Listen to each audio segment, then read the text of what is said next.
Leviticus 1. Verse 1 to 17. Burnt offerings. The Lord called Moses, and spoke to him from the tent of meeting.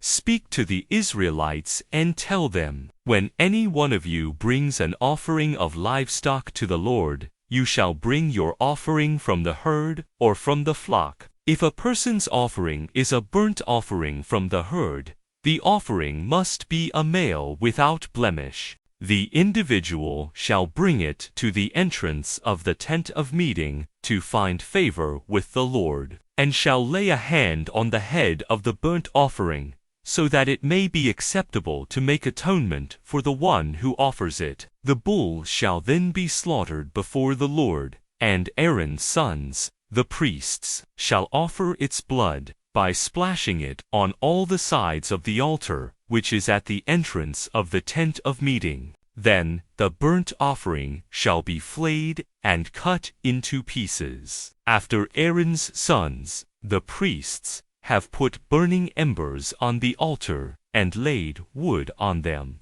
they shall lay the pieces of meat, together with the head and the suet, on top of the wood and the embers on the altar. But the inner organs and the shanks shall be washed with water. The priest shall then burn all of it on the altar as a burnt offering, a sweet-smelling oblation to the Lord. If a person's burnt offering is from the flock, that is, a sheep or a goat, the offering must be a male without blemish. It shall be slaughtered on the north side of the altar before the Lord, and Aaron's sons, the priests, shall splash its blood on all the sides of the altar. When it has been cut into pieces, the priest shall lay these, together with the head and suet, on top of the wood and the embers on the altar. But the inner organs and the shanks shall be washed with water. The priest shall then offer all of it,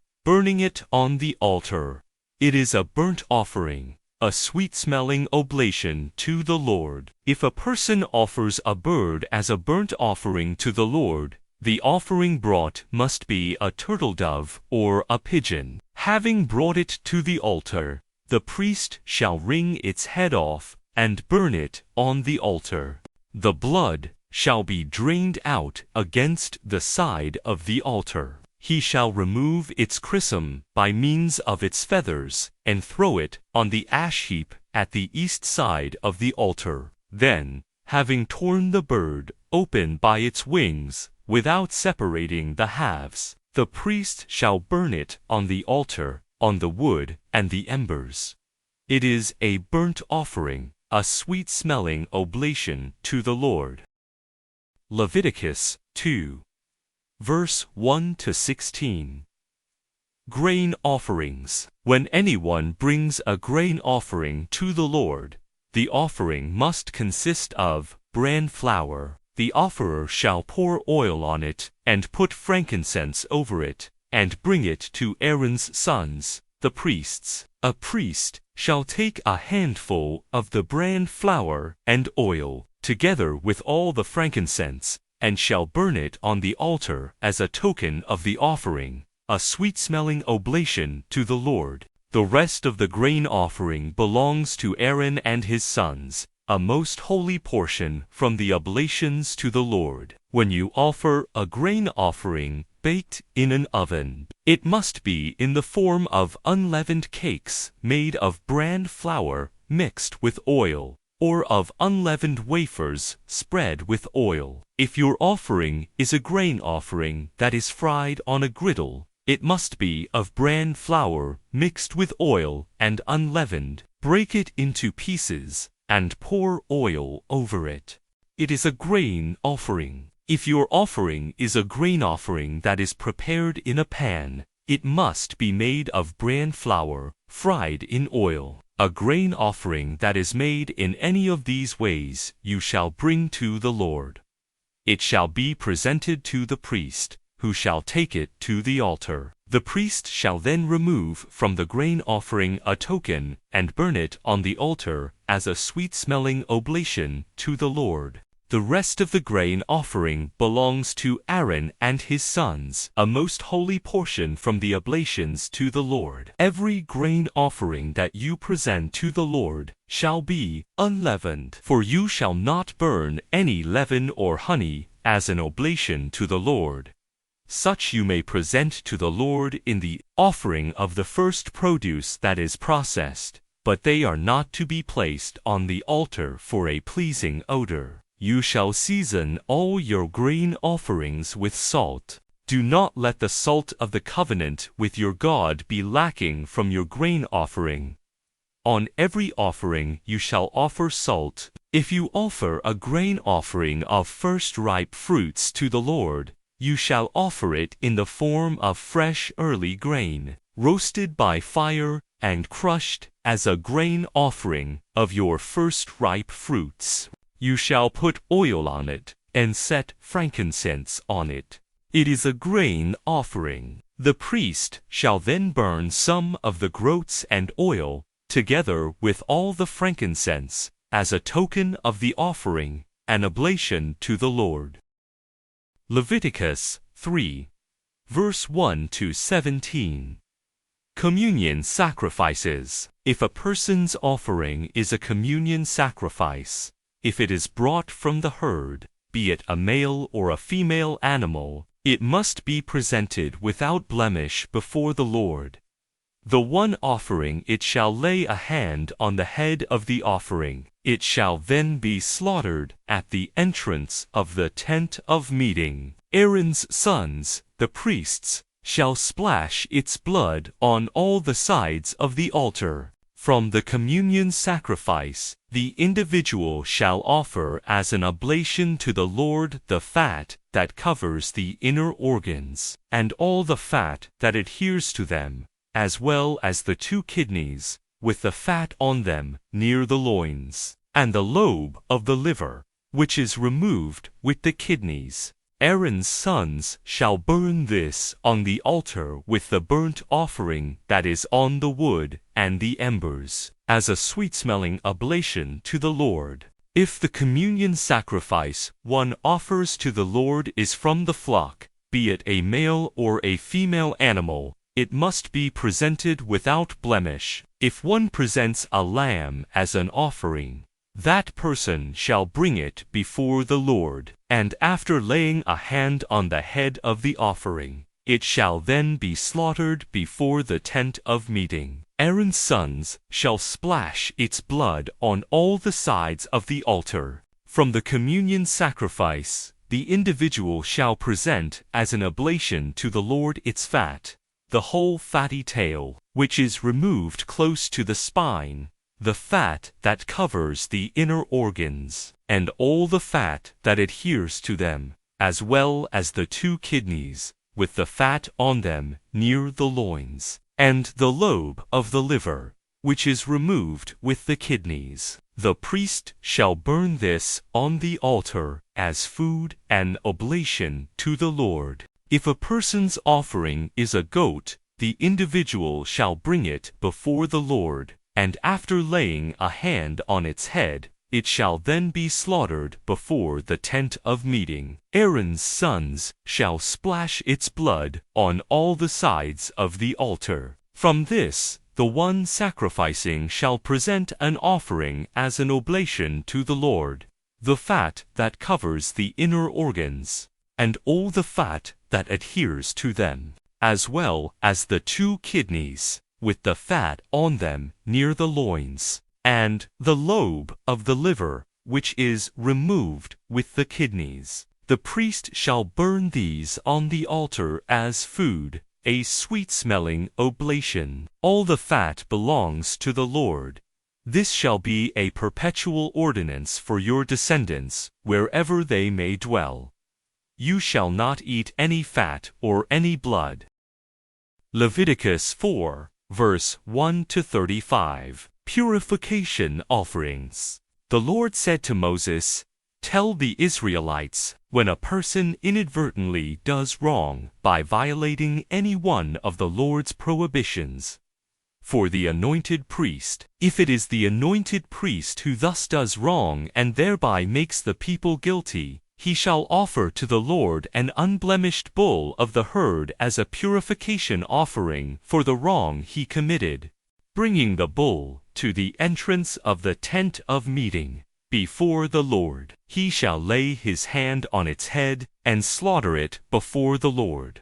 The anointed priest shall then take some of the bull's blood and bring it into the tent of meeting, where, dipping his finger in the blood, he shall sprinkle some of it 7 times before the Lord, toward the veil of the sanctuary. The priest shall also put some of the blood on the horns of the altar of fragrant incense, which stands before the Lord in the tent of meeting. The rest of the bull's blood he shall pour out at the base of the altar for burnt offerings, which is at the entrance of the tent of meeting. He shall remove all the fat of the bull of the purification offering, the fat that covers the inner organs, and all the fat that adheres to them, as well as the 2 kidneys, with the fat on them near the loins, and the lobe of the liver, which is removed with the kidneys, just as the fat pieces are removed from the ox of the communion sacrifice. The priest shall burn these on the altar for burnt offerings. But the hide of the bull and its meat,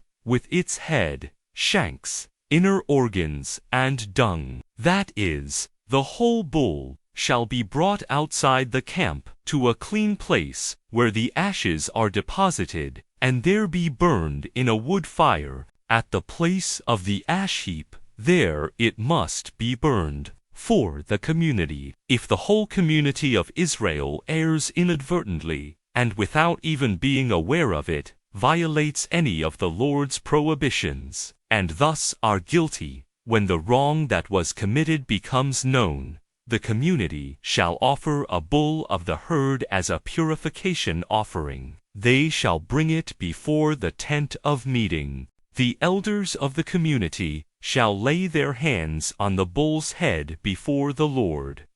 When the bull has been slaughtered before the Lord, the anointed priest shall bring some of its blood into the tent of meeting, and dipping his finger in the blood, he shall sprinkle it 7 times before the Lord, toward the veil. He shall also put some of the blood on the horns of the altar which is before the Lord in the tent of meeting. The rest of the blood he shall pour out at the base of the altar for burnt offerings, which is at the entrance of the tent of meeting. He shall remove all of its fat, and burn it on the altar, doing with this bull just as he did with the other bull of the purification offering.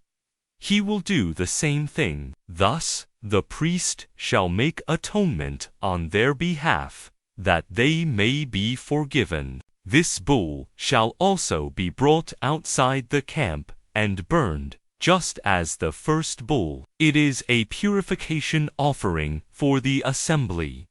For the tribal leader, should a tribal leader do wrong inadvertently by violating any one of the prohibitions of the Lord his God, and thus be guilty, when he learns of the wrong he committed, he shall bring as his offering an unblemished male goat. He shall lay his hand on its head, and it shall be slaughtered in the place where the burnt offering is slaughtered, before the Lord.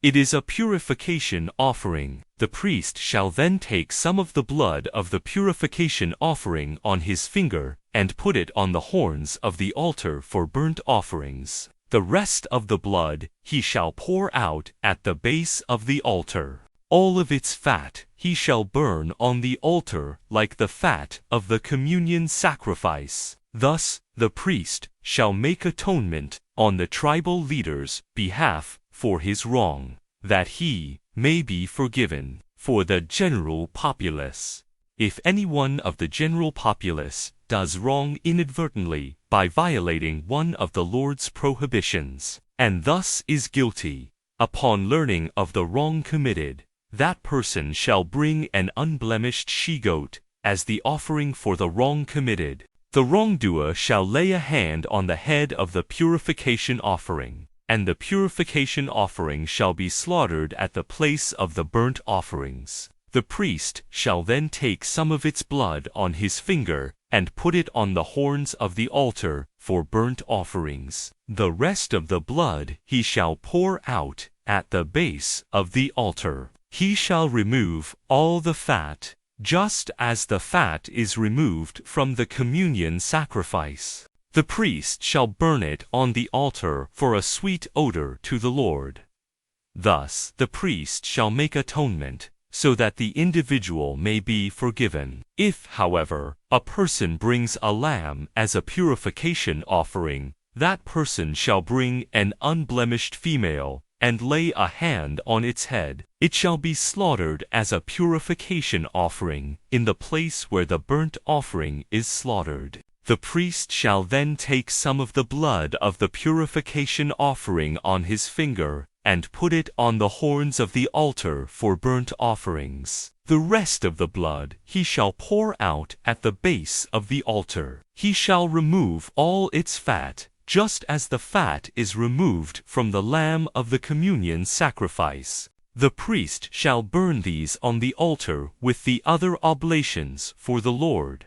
Thus, the priest shall make atonement on the person's behalf for the wrong committed, that the individual may be forgiven. Leviticus 5, verse 1 to 26. Special cases for purification offerings. If a person, either having seen or come to know something, does wrong by refusing as a witness under oath to give information, that individual shall bear the penalty. Or if someone, without being aware of it, touches any unclean thing, such as the carcass of an unclean wild animal, or an unclean domestic animal, or an unclean swarming creature, and thus is unclean and guilty, or if someone, without being aware of it, touches some human uncleanness, whatever kind of uncleanness this may be, and then subsequently becomes aware of guilt, or if someone, without being aware of it, rashly utters an oath with bad or good intent,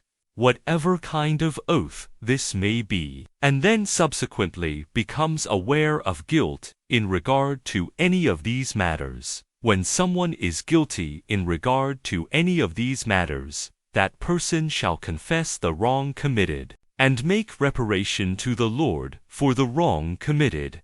A female animal from the flock, a ewe lamb, or a she-goat, as a purification offering. Thus, the priest shall make atonement on the individual's behalf for the wrong. If, however, the person cannot afford an animal of the flock, that person shall bring to the Lord as reparation for the wrong committed to turtle doves or to pigeons, one for a purification offering and the other for a burnt offering. The guilty party shall bring them to the priest, who shall offer the one for the purification offering first, wringing its head at the neck, yet without breaking it off. He shall sprinkle some of the blood of the purification offering against the side of the altar. The rest of the blood shall be drained out against the base of the altar.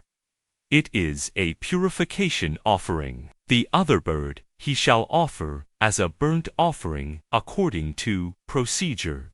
Thus, the priest shall make atonement on the person's behalf for the wrong committed, so that the individual may be forgiven. If the person is unable to afford even 2 turtle doves or 2 pigeons, that person shall bring as an offering for the wrong committed 1/10 of an ephah of bran flour for a purification offering. The guilty party shall not put oil or place frankincense on it, because it is a purification offering.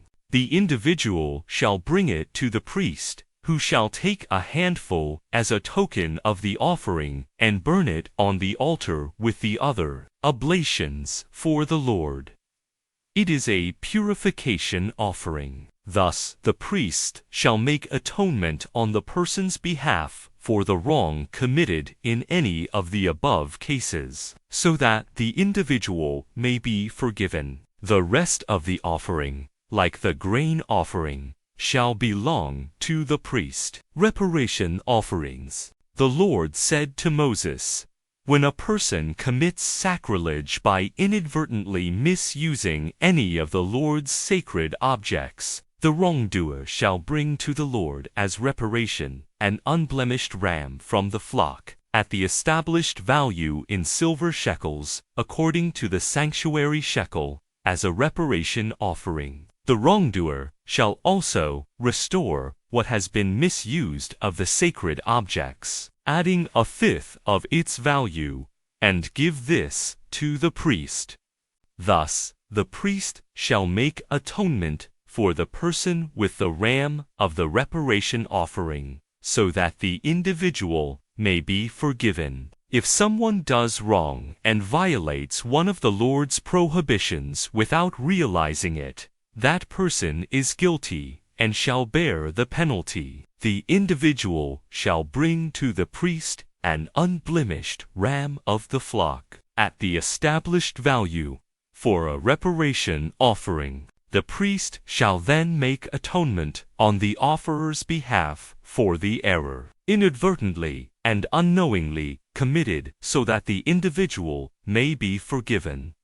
It is a reparation offering. The individual must make reparation to the Lord. The Lord said to Moses, when someone does wrong and commits sacrilege against the Lord by deceiving a neighbor about a deposit or a pledge or a stolen article, or by otherwise retaining a neighbor's goods unjustly, or if, having found a lost article, the person lies about it, swearing falsely about any of the things that a person may do wrong, when someone has thus done wrong and is guilty, that person shall restore the thing that was stolen, the item unjustly retained, the item left as deposit, or the lost article that was found, or whatever else the individual swore falsely about. That person shall make full restitution of the thing itself, and add 1/5 of its value to it,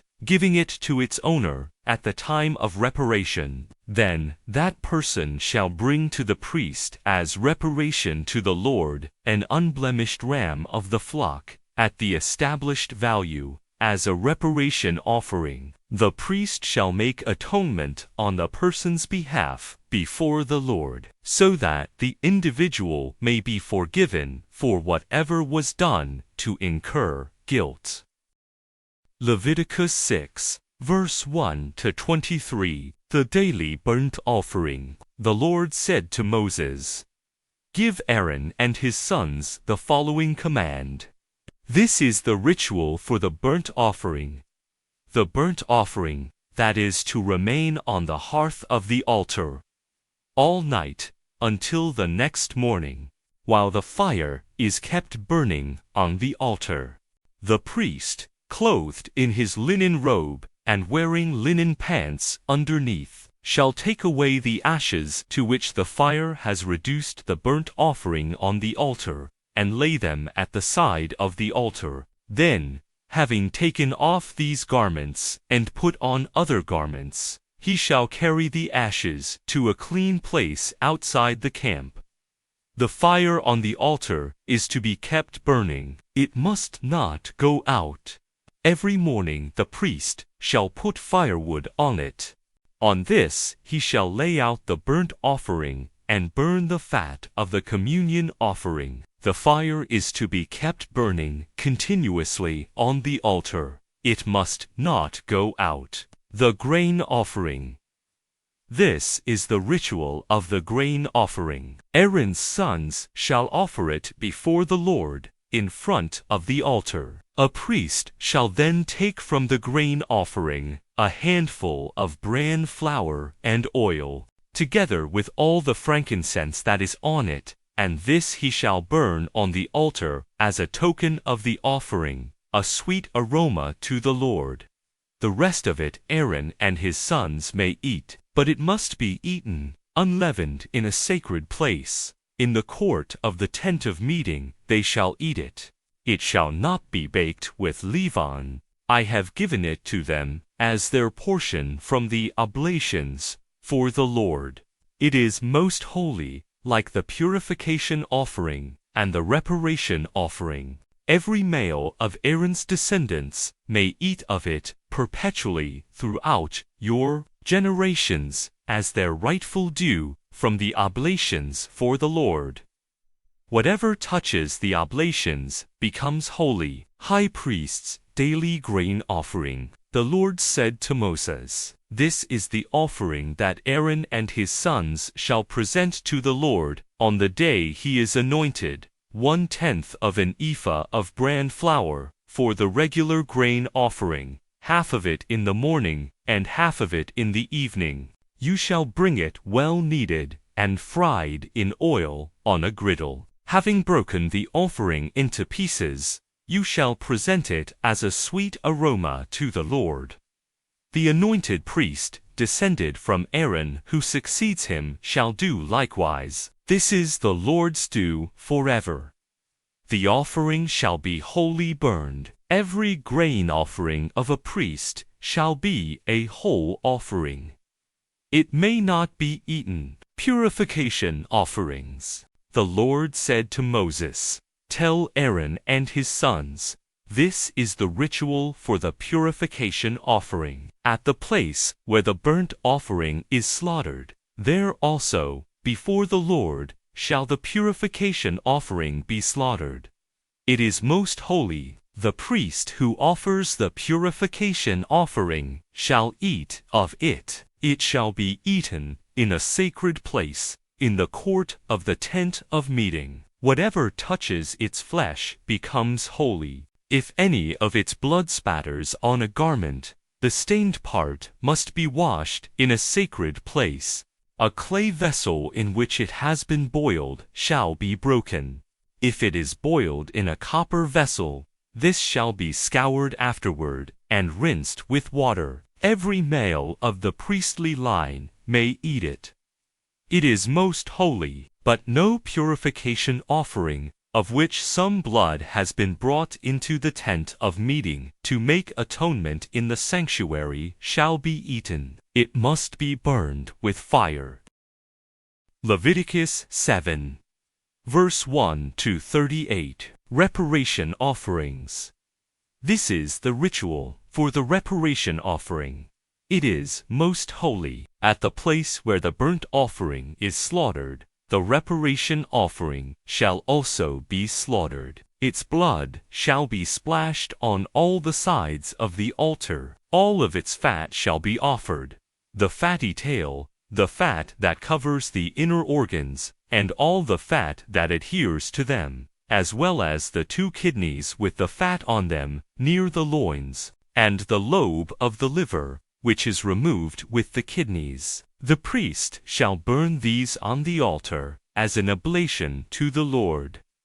It is a reparation offering. Every male of the priestly line may eat of it, but it must be eaten in a sacred place. It is most holy, because the purification offering and the reparation offering are alike. Both have the same ritual. The reparation offering belongs to the priest who makes atonement with it. As for the priest who offers someone's burnt offering, to him belongs the hide of the burnt offering that is offered. Also, every grain offering that is baked in an oven, or made in a pan, or on a griddle, shall belong to the priest who offers it. Whereas all grain offerings that are mixed with oil or are dry shall belong to all of Aaron's sons, without distinction. Communion sacrifices. This is the ritual for the communion sacrifice that is offered to the Lord. If someone offers it for thanksgiving, that person shall offer it with unleavened cakes mixed with oil, unleavened wafers spread with oil, and cakes made of bran flour mixed with oil and well kneaded. One shall present this offering, together with loaves of leavened bread, along with the thanksgiving communion sacrifice. From this, the individual shall offer one bread of each type of offering as a contribution to the Lord. This shall belong to the priest, who splashes the blood of the communion offering. The meat of the thanksgiving communion sacrifice shall be eaten on the day it is offered. None of it may be kept till the next morning. However, if the sacrifice offered is a votive or a voluntary offering, it shall be eaten on the day the sacrifice is offered, and on the next day what is left over may be eaten. But what is left over of the meat of the sacrifice on the third day must be burned in the fire. If indeed any of the flesh of the communion sacrifice is eaten on the third day, it shall not be accepted. It will not be reckoned to the credit of the one offering it. Rather, it becomes a desecrated meat. Anyone who eats of it shall bear the penalty. Should the meat touch anything unclean, it may not be eaten, but shall be burned in the fire. As for other meat, all who are clean may eat of it. If, however, someone in a state of uncleanness eats the meat of a communion sacrifice belonging to the Lord, that person shall be cut off from the people. Likewise, if someone touches anything unclean, whether it be human uncleanness, or an unclean animal, or an unclean loathsome creature, and then eats the meat of the communion sacrifice belonging to the Lord, that person, too, shall be cut off from the people. Prohibition against blood and fat. The Lord said to Moses, "Tell the Israelites, you shall not eat the fat of any ox or sheep or goat, although the fat of an animal that has died a natural death or has been killed by wild beasts may be put to any other use. You may not eat it. If anyone eats the fat of an animal from which an oblation is made to the Lord, that person shall be cut off from the people. Wherever you dwell, you shall not eat any blood, whether of bird or of animal. Every person who eats any blood shall be cut off from the people." Portions from the communion sacrifice for priests. The Lord said to Moses, "Tell the Israelites, the person who offers a communion sacrifice to the Lord shall be the one to bring from it the offering to the Lord. The offerer's own hands shall carry the oblations for the Lord. The person shall bring the fat together with the brisket, which is to be raised as an elevated offering before the Lord. The priest shall burn the fat on the altar, but the brisket belongs to Aaron and his sons. Moreover, from your communion sacrifices, you shall give to the priest the right leg as a contribution. The one among Aaron's sons who offers the blood and the fat of the communion offering shall have the right leg as his portion. For, from the communion sacrifices of the Israelites, I have taken the brisket that is elevated, and the leg that is a contribution, and I have given them to Aaron, the priest, and to his sons as their due from the Israelites forever. This is the priestly share from the oblations for the Lord, allotted to Aaron and his sons on the day they were brought forth to be the priests of the Lord, which the Lord ordered to be given them from the Israelites on the day they were anointed, as their due throughout their generations forever. Summary: this is the ritual for the burnt offering, the grain offering, the purification offering, the reparation offering, the ordination offering, and the communion sacrifice, which the Lord enjoined on Moses at Mount Sinai at the time when he commanded the Israelites in the wilderness of Sinai to bring their offerings to the Lord. Leviticus 8, verse 1-36. Ordination of Aaron and his sons. The Lord said to Moses, "Take Aaron along with his sons, the vestments, the anointing oil, the bull for a purification offering, the 2 rams, and the basket of unleavened bread. Then assemble the whole community at the entrance of the tent of meeting." Moses did as the Lord had commanded. When the community had assembled at the entrance of the tent of meeting, Moses told them, "This is what the Lord has ordered to be done."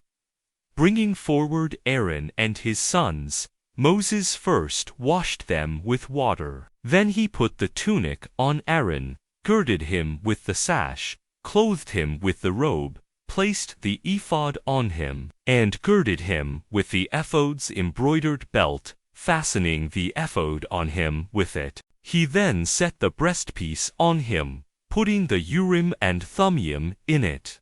He put the turban on his head, attaching the gold medallion, the sacred headband, on the front of the turban, as the Lord had commanded Moses to do. Taking the anointing oil, Moses anointed and consecrated the tabernacle and all that was in it. Then he sprinkled some of the oil 7 times on the altar, and anointed the altar with all its utensils, and the laver with its base, to consecrate them. He also poured some of the anointing oil on Aaron's head and anointed him, to consecrate him. Moses likewise brought forward Aaron's sons, clothed them with tunics, girded them with sashes, and put skullcaps on them, as the Lord had commanded him to do. Ordination, sacrifices. He brought forward the bull for a purification offering, and Aaron and his sons laid their hands on its head. When it was slaughtered, Moses took the blood, and with his finger he put it on the horns around the altar, thus purifying the altar. He poured out the rest of the blood at the base of the altar. Thus he consecrated it, so that atonement could be made on it. Taking all the fat that was over the inner organs, as well as the lobe of the liver and the 2 kidneys with their fat, Moses burned them on the altar. The bull, however, with its hide and flesh and dung, he burned in the fire outside the camp, as the Lord had commanded Moses to do. He next brought forward the ram of the burnt offering, and Aaron and his sons laid their hands on its head. When it was slaughtered, Moses splashed the blood on all sides of the altar. After the ram was cut up into pieces, Moses burned the head, the cut-up pieces, and the suet. After the inner organs and the shanks were washed with water, Moses burned these remaining parts of the ram on the altar. It was a burnt offering for a sweet aroma, an oblation to the Lord, as the Lord had commanded Moses. Then he brought forward the 2nd ram, the ordination ram, and Aaron and his sons laid their hands on its head. When it was slaughtered, Moses took some of its blood and put it on the lobe of Aaron's right ear, on the thumb of his right hand, and on the big toe of his right foot. Moses had the sons of Aaron also come forward, and he put some of the blood on the lobes of their right ears, on the thumbs of their right hands, and on the big toes of their right feet. The rest of the blood he splashed on all the sides of the altar. He then took the fat, the fatty tail, and all the fat over the inner organs, the lobe of the liver, and the 2 kidneys with their fat, and likewise the right thigh. From the basket of unleavened bread that was set before the Lord, he took 1 unleavened cake, 1 loaf of bread made with oil, and 1 wafer. These he placed on top of the portions of fat and the right thigh. He then put all these things upon the palms of Aaron and his sons, whom he had raised them as an elevated offering before the Lord. When Moses had removed them from their palms, he burned them on the altar with the burnt offering. They were an ordination offering for a sweet aroma, an oblation to the Lord. He then took the brisket and raised it as an elevated offering before the Lord. This was Moses' own portion of the ordination ram, as the Lord had commanded Moses. Taking some of the anointing oil and some of the blood that was on the altar, Moses sprinkled it upon Aaron and his vestments, as well as his sons and their vestments, thus consecrating both Aaron and his vestments, and his sons and their vestments. Moses said to Aaron and his sons, "Boil the meat at the entrance of the tent of meeting, and there eat it with the bread that is in the basket of the ordination offering. In keeping with the command I have received, Aaron and his sons shall eat of it. What is left over of the meat and the bread you shall burn in the fire. Moreover, you are not to depart from the entrance of the tent of meeting for 7 days, until the days of your ordination are completed, for your ordination is to last for 7 days. What has been done today, the Lord has commanded be done, to make atonement for you. You must remain at the entrance of the tent of meeting, day and night, for 7 days, carrying out the prescriptions of the Lord, so that you do not die, for this is the command I have received." So Aaron and his sons did all that the Lord had commanded through Moses. Leviticus 9, verse 1-24. Octave of the ordination. On the 8th day, Moses summoned Aaron and his sons, together with the elders of Israel, and said to Aaron, "Take a calf of the herd for a purification offering, and a ram for a burnt offering, both without blemish, and offer them before the Lord.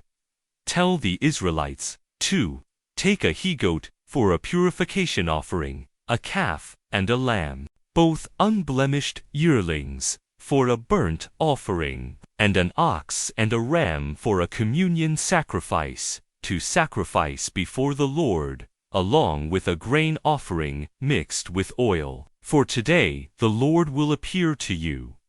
So they brought what Moses had ordered before the tent of meeting. When the whole community had come forward and stood before the Lord, Moses said, "This is what the Lord orders you to do, that the glory of the Lord may appear to you. Approach the altar." Moses then told Aaron, "And make your purification offering and your burnt offering in atonement for yourself and for your household. Then make the offering of the people in atonement for them, as the Lord has commanded." Approaching the altar, Aaron first slaughtered the calf of the purification offering. That was his own offering. When his sons presented the blood to him, he dipped his finger in the blood and put it on the horns of the altar. The rest of the blood he poured out at the base of the altar. He then burned on the altar the fat,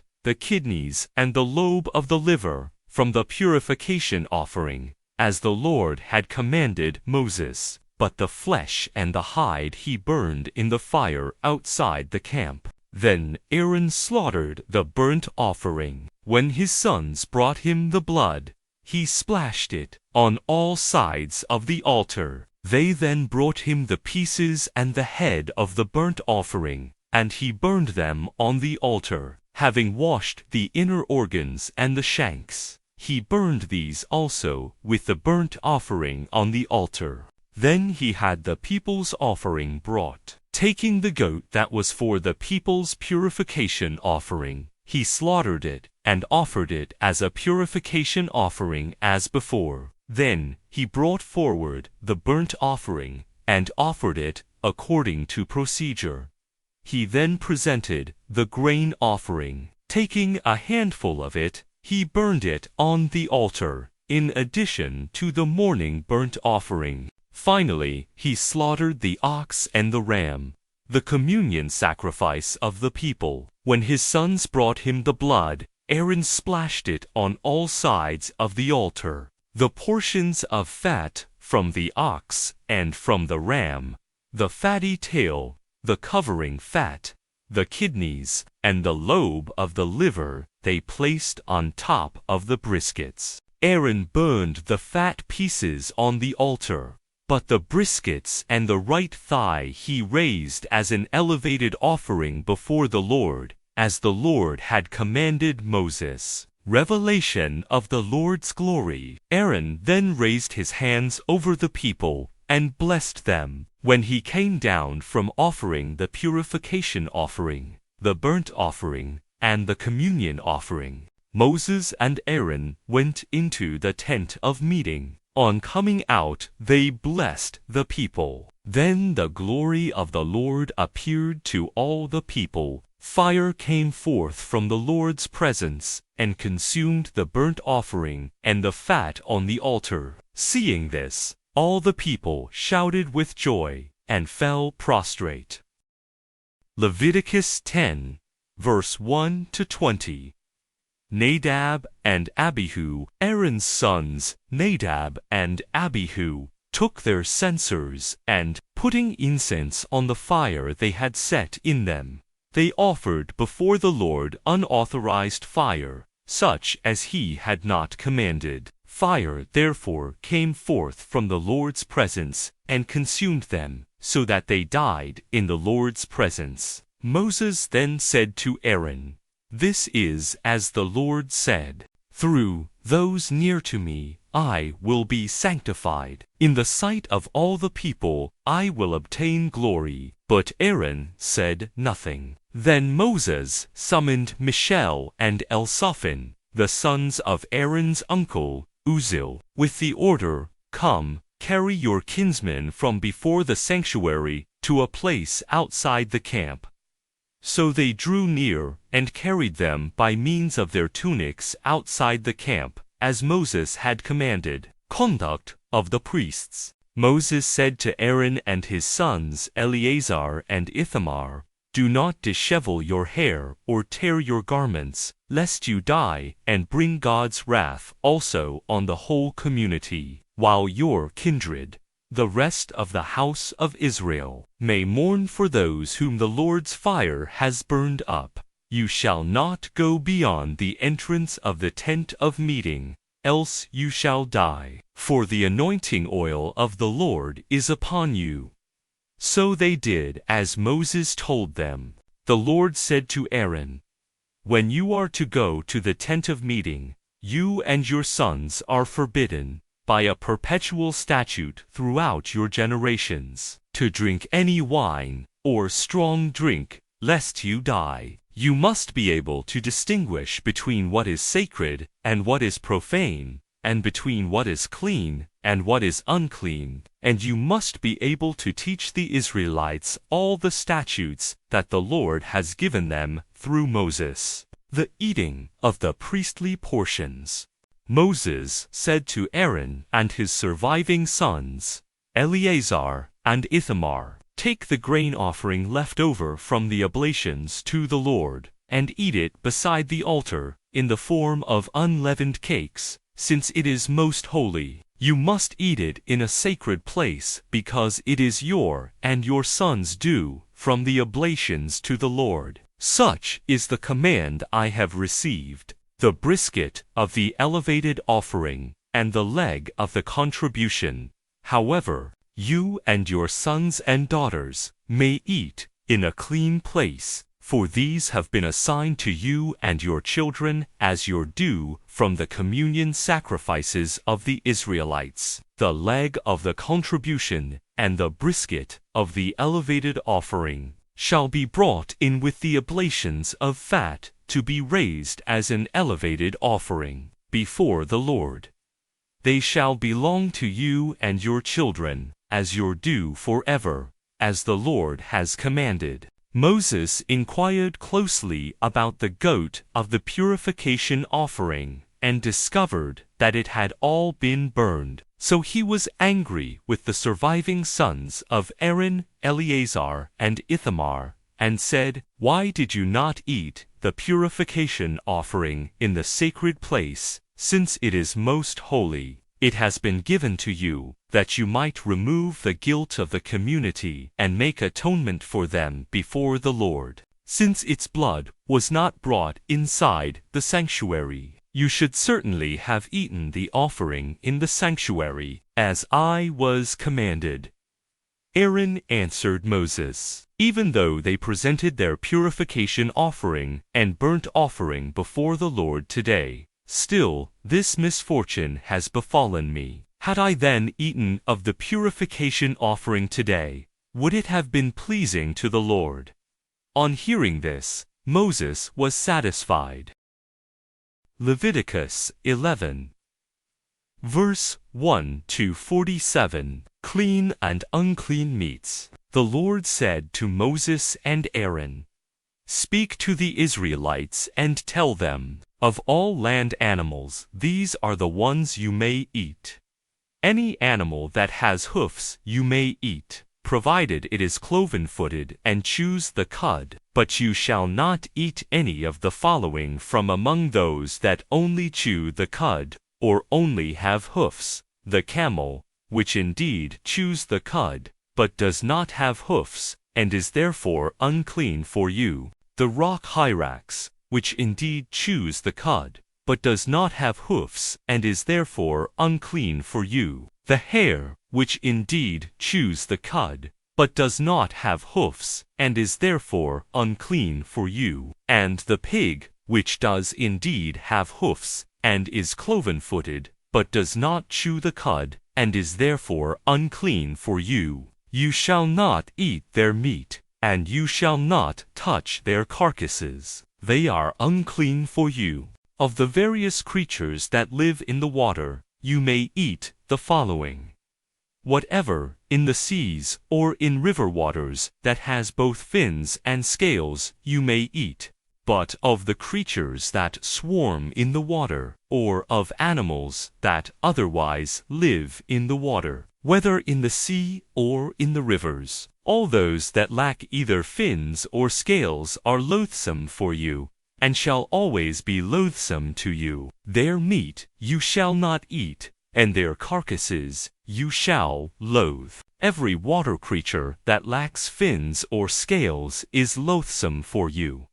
Of the birds, these you shall loathe. They shall not be eaten. They are loathsome: the griffin vulture, the bearded vulture, the black vulture, the kite, the various species of falcons, the various species of crows, the eagle owl, the kestrel, the long-eared owl, the various species of hawks, the little owl, the cormorant, the screech owl, the barn owl, the horned owl, the osprey, the stork, the various species of herons, the hoopoe, and the bat. The various winged insects that walk on all fours are loathsome for you. But of the various winged insects that walk on all fours, you may eat those that have legs, jointed above their feet for leaping on the ground. Hence of these you may eat the following: the various kinds of locusts,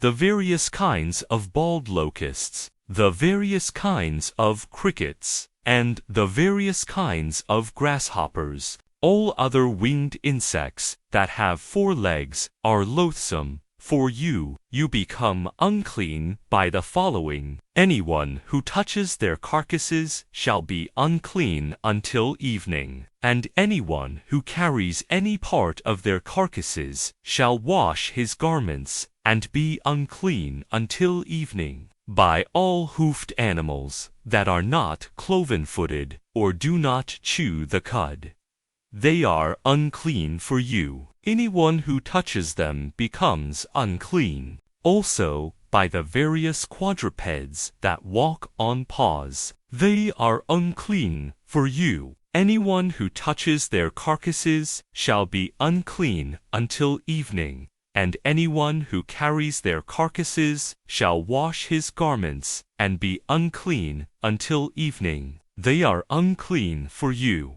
Of the creatures that swarm on the ground, the following are unclean for you: the rat, the mouse, the various kinds of lizards, the gecko, the spotted lizard, the agama, the skink, and the chameleon. Among the various swarming creatures, these are unclean for you. Everyone who touches them when they are dead shall be unclean until evening. Everything on which one of them falls when dead becomes unclean, including any article of wood, cloth, leather, or goat hair, any article of which use can be made. It must be immersed in water and remain unclean until evening, when it again becomes clean. Should any of these creatures fall into a clay vessel, everything in it becomes unclean, and the vessel itself you must break.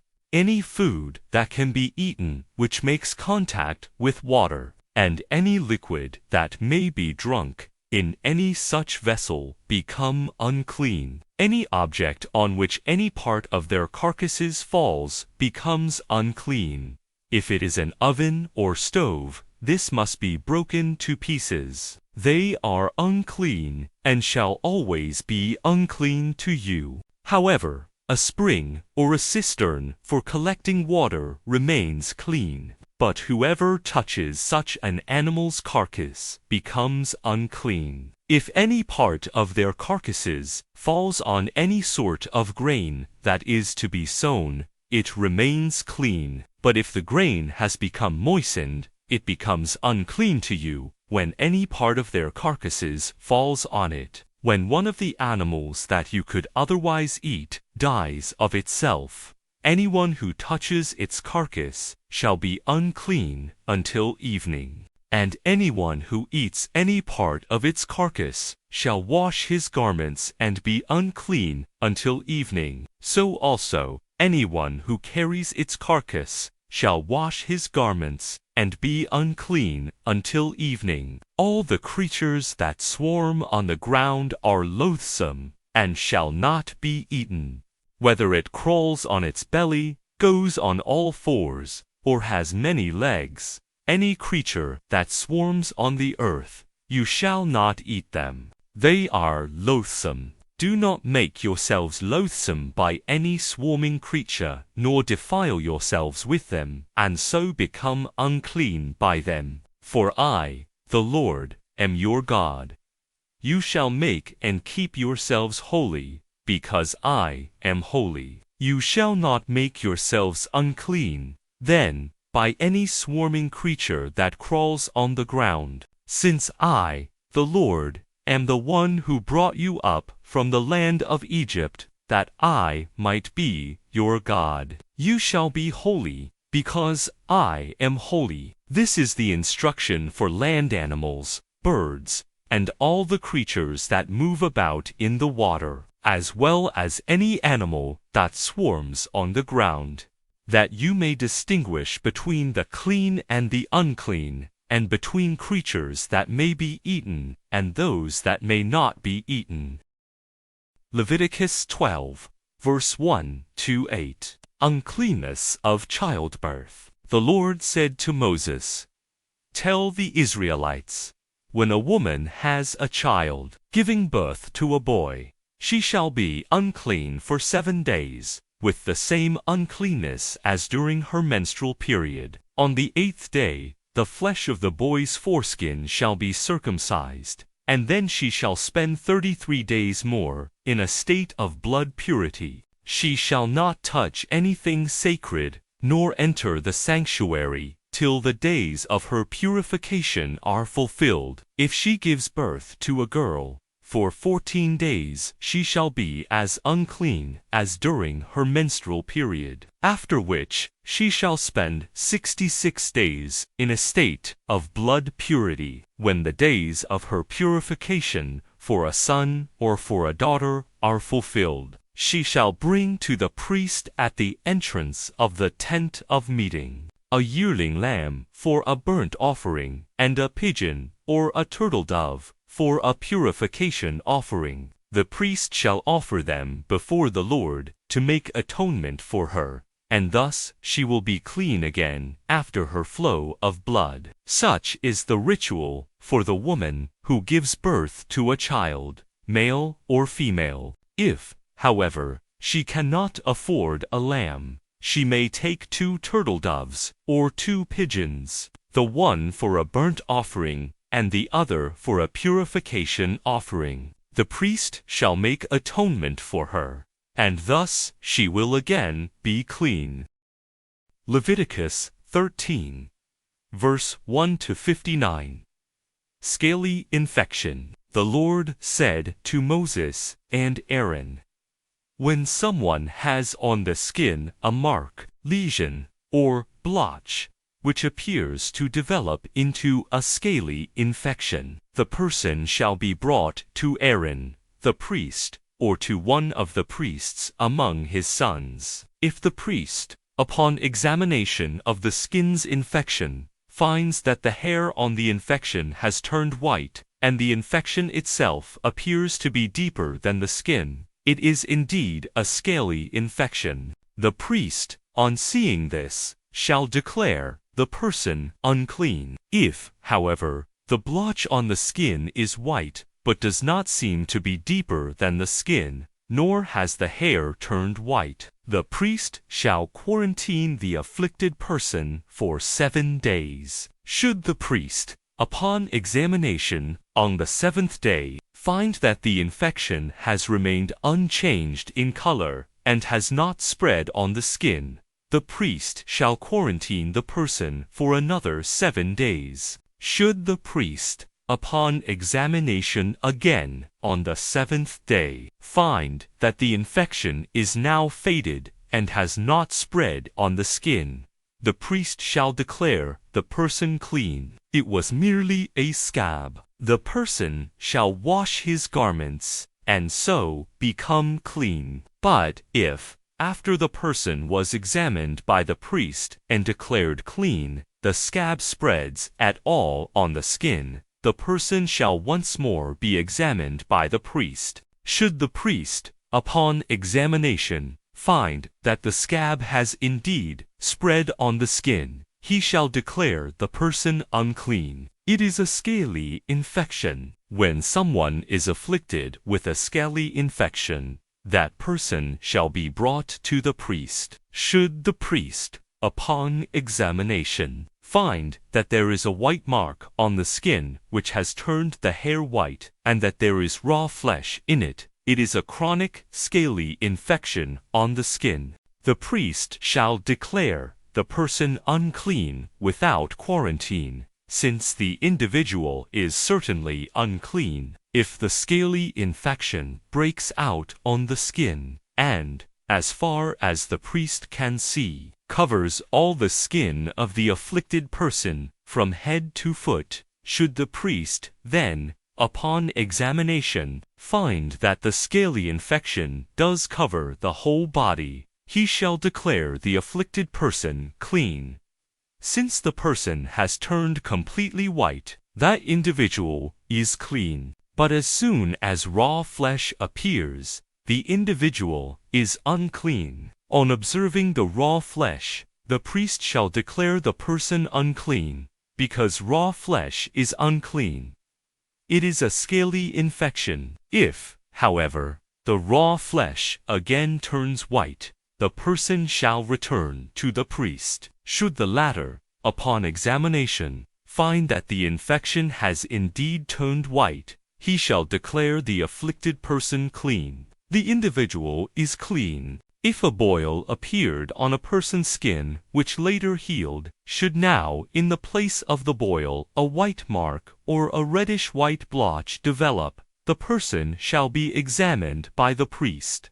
If the latter, upon examination, finds that it is deeper than the skin and that the hair has turned white, he shall declare the person unclean. It is a scaly infection that has broken out in the boil. But if the priest, upon examination, finds that there is no white hair in it, and that it is not deeper than the skin and is faded, the priest shall quarantine the person for 7 days. If it has then spread on the skin, the priest shall declare the person unclean. It is an infection. But if the blotch remains the same without spreading, it is merely the scar of the boil. The priest shall therefore declare the person clean. If there was a burn on a person's skin, and the burned area now becomes a reddish-white or a white blotch, when the priest, upon examination, finds that the hair has turned white in the blotch, and this seems to be deeper than the skin, it is a scaly infection that has broken out in the burn. The priest shall therefore declare the person unclean. It is a scaly infection, but if the priest, upon examination, finds that there is no white hair in the blotch, and that this is not deeper than the skin, and is faded, the priest shall quarantine the person for 7 days. Should the priest, upon examination on the 7th day, find that it has spread at all on the skin, he shall declare the person unclean. It is a scaly infection. But if the blotch remains the same, without spreading on the skin, and is faded, it is merely the spot of the burn. The priest shall therefore declare the person clean, since it is only the scar of the burn. When a man or a woman has an infection on the head or in the beard, should the priest, upon examination, find that the infection appears to be deeper than the skin and that there is fine yellow hair in it, the priest shall declare the person unclean. It is a scall. It is a scaly infection of the head or beard, but if the priest, upon examining the scall infection, finds that it does not appear to be deeper than the skin, though the hair in it may not be black, the priest shall quarantine the scall-stricken person for 7 days. Should the priest, upon examining the infection on the 7th day, find that the scall has not spread, and has no yellow hair in it, and does not seem to be deeper than the skin, the person shall shave, but not the scall spot. Then the priest shall quarantine the scald-diseased person for another 7 days. If the priest, upon examining the scall on the 7th day, finds that it has not spread on the skin, and that it does not appear to be deeper than the skin, he shall declare the person clean. The latter shall wash his garments, and will thus be clean. But if the scall spreads at all on the skin, after the person has been declared clean, should the priest, upon examination, find that the scall has indeed spread on the skin, he need not look for yellow hair. The individual is unclean. If, however, the scall has remained unchanged in color and black hair has grown in it, the disease has been healed, the person is clean, and the priest shall declare the individual clean. When the skin of a man or a woman is spotted with several white blotches, if the priest, upon examination, finds that the blotches on the skin are pale white, it is only tetter that has broken out on the skin, and the person therefore is clean. When a man loses the hair of his head, he is simply bald on the crown and not unclean. So too, if he loses the hair on the front of his head, he is simply bald on the forehead and not unclean. But when there is a reddish-white infection on his bald crown or bald forehead, it is a scaly infection that is breaking out there. If the priest, upon examination, finds that the infection spot on the bald area on the crown or forehead has the same reddish-white appearance as that of a scaly infection of the skin, the man has a scaly infection and is unclean, the priest shall declare him unclean. His infection is on his head. The garments of one afflicted with a scaly infection shall be rent, and the hair disheveled, and the mustache covered. The individual shall cry out, unclean, unclean. As long as the infection is present, the person shall be unclean. Being unclean, that individual shall dwell apart taking up residence outside the camp. Fungal infection of fabrics and leather. When a fungal infection is on a garment of wool or of linen, or on the warp and woof of linen or wool, or on a hide or anything made of leather.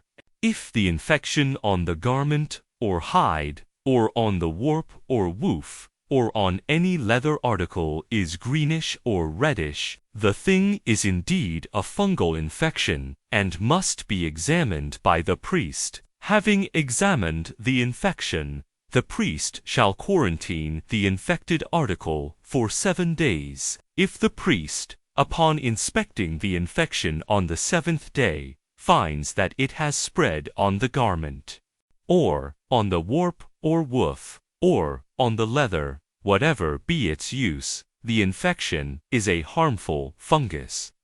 The article is unclean. He shall therefore burn up the garment, or the warp or woof, be it of wool or linen, or any leather article which is infected. Since it is a harmful fungus, it must be destroyed by fire. But if the priest, upon examination, finds that it has not spread on the garment, or on the warp or woof, or on the leather article, he shall give orders to have the infected article washed, and then quarantined for another 7 days. If the priest, upon examination after the infection was washed, finds that it has not changed its color, even though it may not have spread, the article is unclean.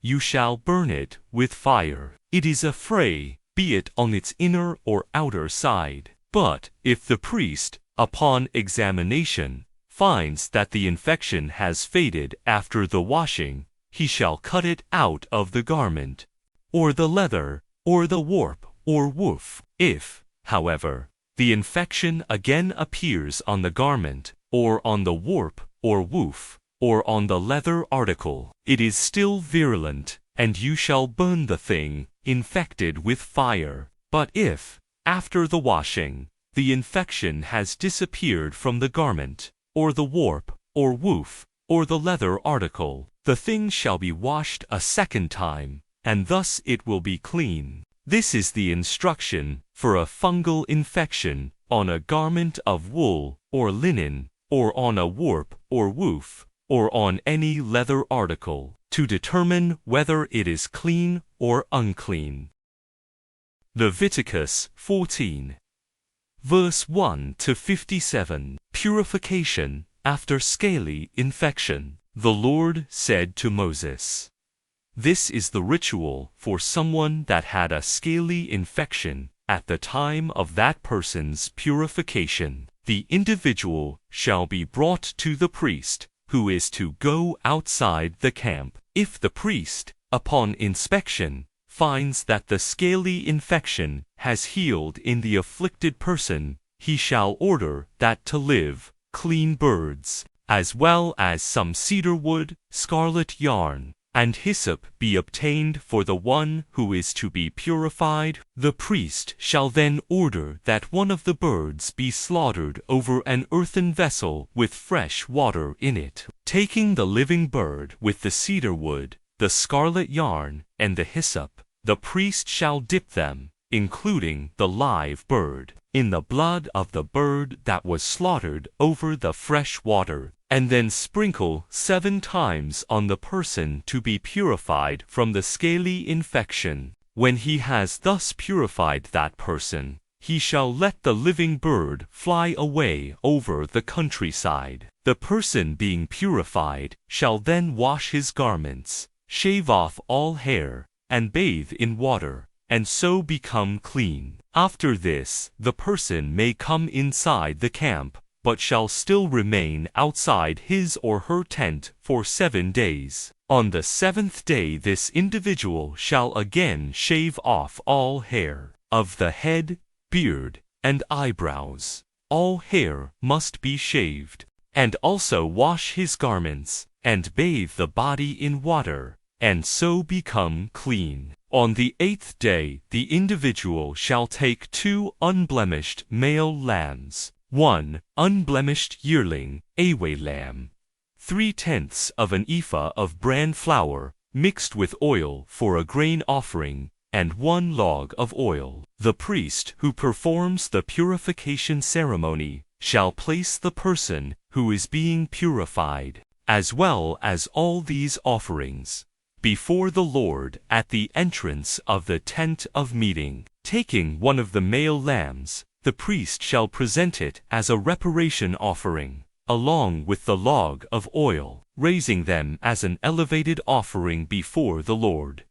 This lamb shall be slaughtered in the sacred place where the purification offering and the burnt offering are slaughtered, because the reparation offering is like the purification offering. It belongs to the priest, and is most holy. Then the priest shall take some of the blood of the reparation offering, and put it on the lobe of the right ear, the thumb of the right hand, and the big toe of the right foot of the person being purified. The priest shall also take the log of oil and pour some of it into the palm of his own left hand. Then, dipping his right finger in the oil on his left palm, he shall sprinkle some of it with his finger 7 times before the Lord. Of the oil left in his hand, the priest shall put some on the lobe of the right ear, the thumb of the right hand, and the big toe of the right foot of the person being purified, over the blood of the reparation offering. The rest of the oil in his hand the priest shall put on the head of the one being purified. Thus shall the priest make atonement for the individual before the Lord.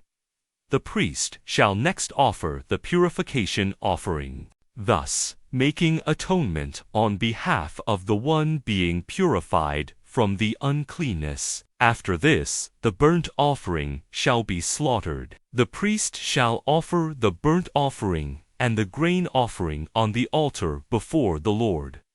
Thus shall the priest make atonement for the person, and the individual will become clean. Poor persons' sacrifices. If a person is poor and cannot afford so much, that person shall take 1 male lamb for a reparation offering, to be used as an elevated offering in atonement. 1/10 of an ephah of bran flour mixed with oil for a grain offering, a log of oil, and 2 turtle doves or pigeons, which the individual can more easily afford, the one as a purification offering, and the other as a burnt offering. On the 8th day of purification the person shall bring them to the priest at the entrance of the tent of meeting before the Lord, taking the lamb of the reparation offering, along with the log of oil. The priest shall raise them as an elevated offering before the Lord.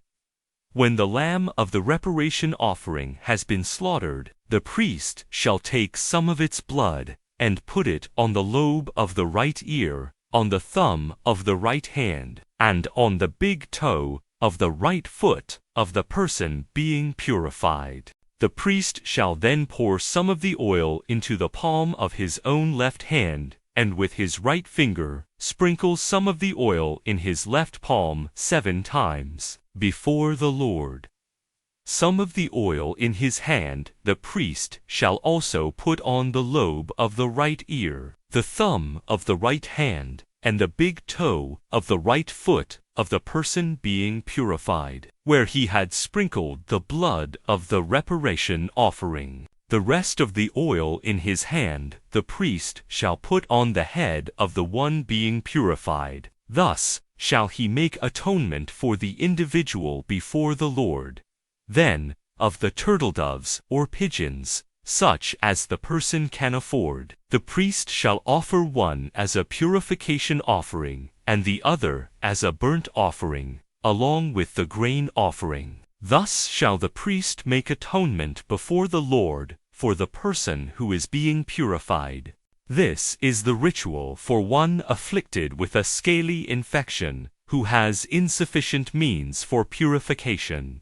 Fungal infection of houses. The Lord said to Moses and Aaron, "When you come into the land of Canaan, which I am giving you to possess, if I put a fungal infection in any house of the land you occupy, the owner of the house shall come and report to the priest, something like an infection has appeared in my house. The priest shall then order the house to be cleared out before he goes in to examine the infection, lest everything in the house become unclean. Only after this is he to go in to examine the house.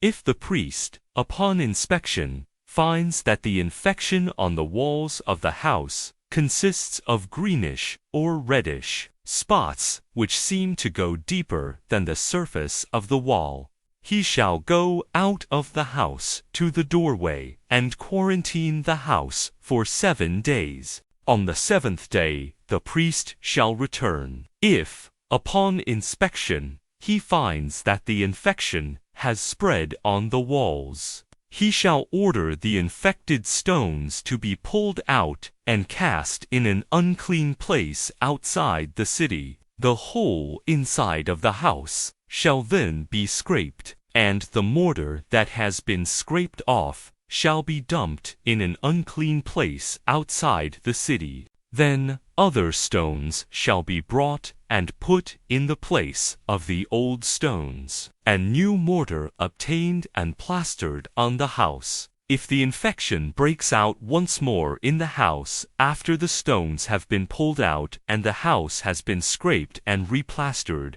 the priest shall come, and if, upon inspection, he finds that the infection has spread in the house, it is a corrosive fungus in the house, and it is unclean, it shall be pulled down, and all its stones, beams, and mortars shall be hauled away to an unclean place outside the city. Whoever enters a house while it is quarantined shall be unclean until evening. Whoever sleeps or eats in such a house shall also wash his garments. If the priest finds, when he comes to the house, that the infection has in fact not spread in the house after the plastering, he shall declare the house clean, since the infection has been healed. To purify the house, he shall take 2 birds, as well as cedar wood, scarlet yarn, and hyssop. One of the birds he shall slaughter over an earthen vessel with fresh water in it. Then, taking the cedar wood, the hyssop, and the scarlet yarn, together with the living bird, he shall dip them all in the blood of the slaughtered bird and the fresh water, and sprinkle the house 7 times. Thus he shall purify the house with the bird's blood and the fresh water, along with the living bird, the cedar wood, the hyssop, and the scarlet yarn. He shall then let the living bird fly away over the countryside, outside the city. Thus he shall make atonement for the house, and it will be clean. This is the ritual for every kind of human scaly infection and scall, and for fungus diseases in garments and houses, for marks, lesions, and blotches, to give direction when there is a state of uncleanness and when a state of cleanness. This is the ritual for scaly infection. Leviticus 15, verse 1-33.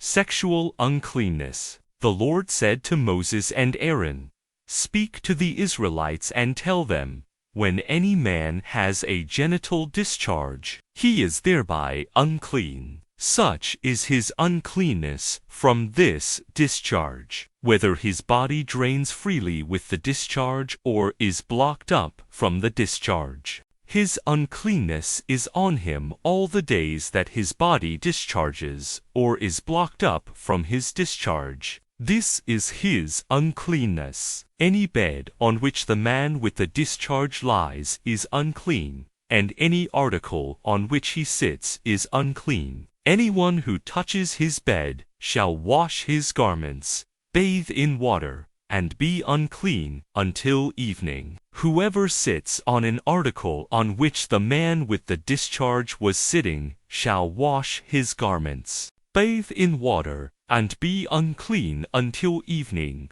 Whoever touches the body of the man with the discharge shall wash his garments, bathe in water, and be unclean until evening. If the man with the discharge spits on a clean person, the latter shall wash his garments, bathe in water, and be unclean until evening. Any saddle on which the man with the discharge rides is unclean.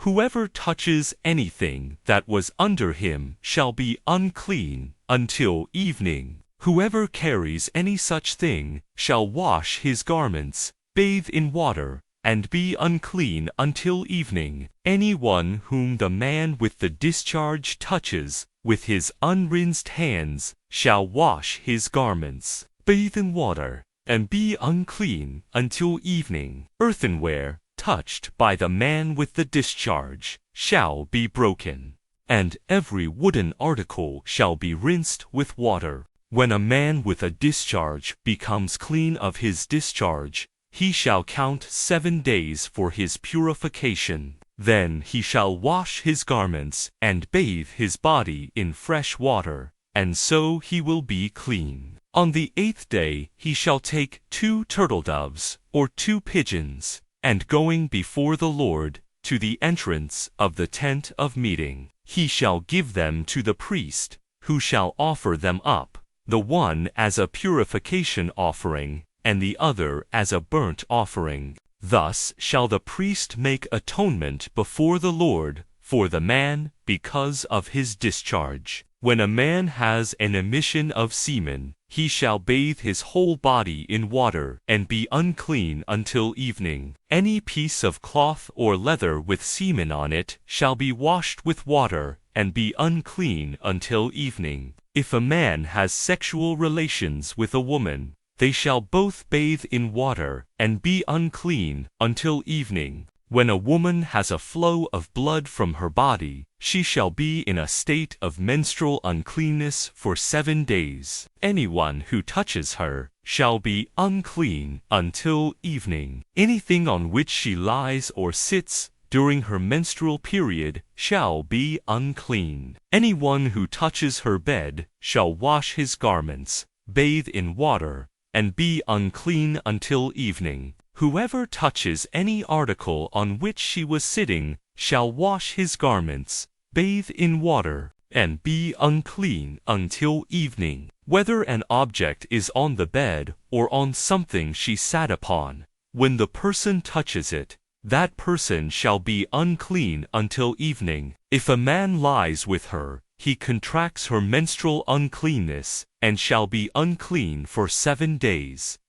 Every bed on which he then lies also becomes unclean. When a woman has a flow of blood for several days outside her menstrual period, or when her flow continues beyond the ordinary period, as long as she suffers this unclean flow, she shall be unclean, just as during her menstrual period. Any bed on which she lies during such a flow becomes unclean, as it would during her menstrual period, and any article on which she sits becomes unclean just as during her menstrual period. Anyone who touches them becomes unclean. That person shall wash his garments, bathe in water, and be unclean until evening. When she becomes clean from her flow, she shall count 7 days. After this, she becomes clean. On the 8th day she shall take 2 turtle-doves or 2 pigeons and bring them to the priest at the entrance of the tent of meeting.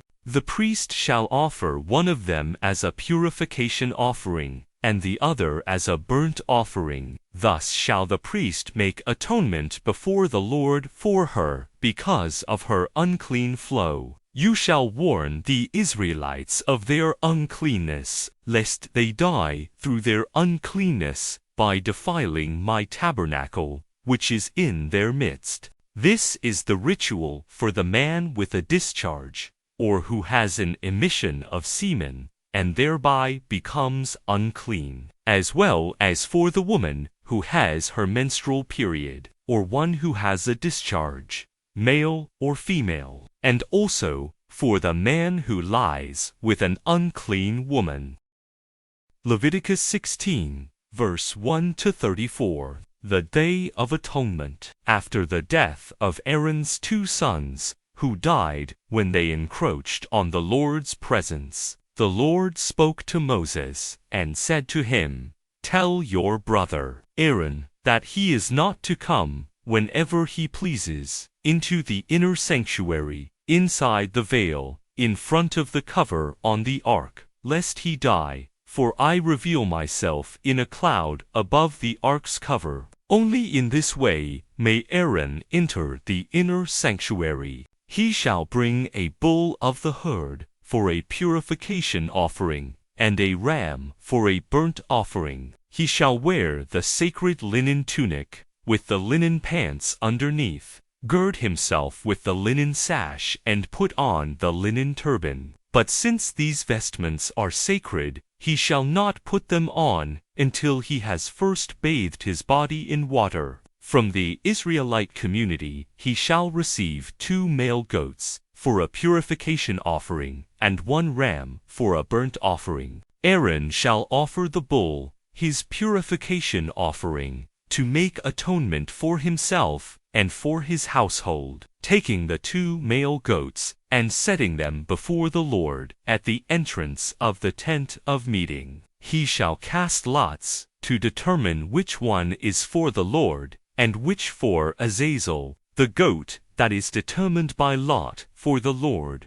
Aaron shall present and offer up as a purification offering. But the goat, determined by lot for Azazel, he shall place before the Lord alive, so that with it he may make atonement by sending it off to Azazel in the desert. Thus shall Aaron offer his bull for the purification offering, to make atonement for himself and for his family. When he has slaughtered it, he shall take a censer full of glowing embers from the altar before the Lord, as well as a double handful of finely ground fragrant incense, and bringing them inside the veil. There before the Lord he shall put incense on the fire, so that a cloud of incense may shield the cover that is over the covenant, else he will die. Taking some of the bull's blood, he shall sprinkle it with his finger on the front of the ark's cover, and likewise sprinkle some of the blood with his finger 7 times in front of the cover. Then he shall slaughter the goat of the people's purification offering, and bringing its blood inside the veil, he shall do with it as he did with the bull's blood, sprinkling it on the ark's cover and in front of it. Thus he shall purge the inner sanctuary of all the Israelites' impurities and trespasses, including all their sins. He shall do the same for the tent of meeting, which is set up among them in the midst of their uncleanness. No one else may be in the tent of meeting from the time he enters the inner sanctuary to make atonement until he departs, when he has made atonement for himself and his household, as well as for the whole Israelite assembly.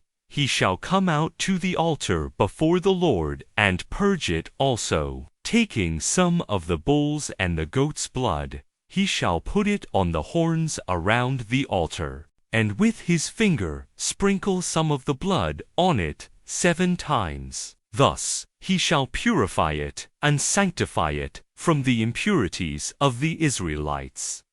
The scapegoat, when he has finished purging the inner sanctuary, the tent of meeting and the altar, Aaron shall bring forward the live goat. Laying both hands on its head, he shall confess over it all the iniquities of the Israelites and their trespasses, including all their sins, and so put them on the goat's head. He shall then have it led into the wilderness by an attendant. The goat will carry off all their iniquities to an isolated region. When the goat is dispatched into the wilderness, Aaron shall go into the tent of meeting, strip off the linen vestments he had put on when he entered the inner sanctuary, and leave them in the tent of meeting. After bathing his body with water in a sacred place, he shall put on his regular vestments, and then come out and offer his own and the people's burnt offering in atonement for himself and for the people, and also burn the fat of the purification offering on the altar. The man who led away the goat for Azazel shall wash his garments and bathe his body in water. Only then may he enter the camp. The bull and the goat of the purification offering, whose blood was brought to make atonement in the inner sanctuary, shall be taken outside the camp, where their hides and flesh and dung shall be burned in the fire. The one who burns them shall wash his garments and bathe his body in water. Only then may he enter the camp. The fast. This shall be an everlasting statute for you. On the 10th day of the 7th month, every one of you, whether a native or a resident alien, shall humble yourselves, and shall do no work. For on this day atonement is made for you to make you clean. Of all your sins you will be cleansed before the Lord. It shall be a Sabbath of complete rest for you, on which you must humble yourselves, an everlasting statute. This atonement is to be made by the priest who has been anointed and ordained to the priesthood in succession to his father. He shall wear the linen garments, the sacred vestments, and purge the most sacred part of the sanctuary, as well as the tent of meeting, and the altar. He shall also make atonement for the priests, and all the people of the assembly. This then shall be an everlasting statute for you. Once a year, atonement shall be made on behalf of the Israelites for all their sins. And Moses did as the Lord had commanded him. Leviticus 17. Verse 1 to 16. Sacredness of blood.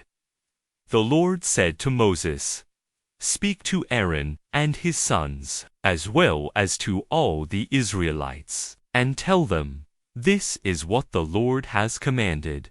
Any Israelite who slaughters an ox or a sheep or a goat, whether in the camp or outside of it, without first bringing it to the entrance of the tent of meeting, to present it as an offering to the Lord in front of the Lord's tabernacle, shall be judged guilty of bloodshed. That individual has shed blood, and shall be cut off from the people. This is so that such sacrifices as they used to offer in the open field the Israelites shall henceforth bring to the Lord at the entrance of the tent of meeting, to the priest, and sacrifice them there, as communion sacrifices to the Lord.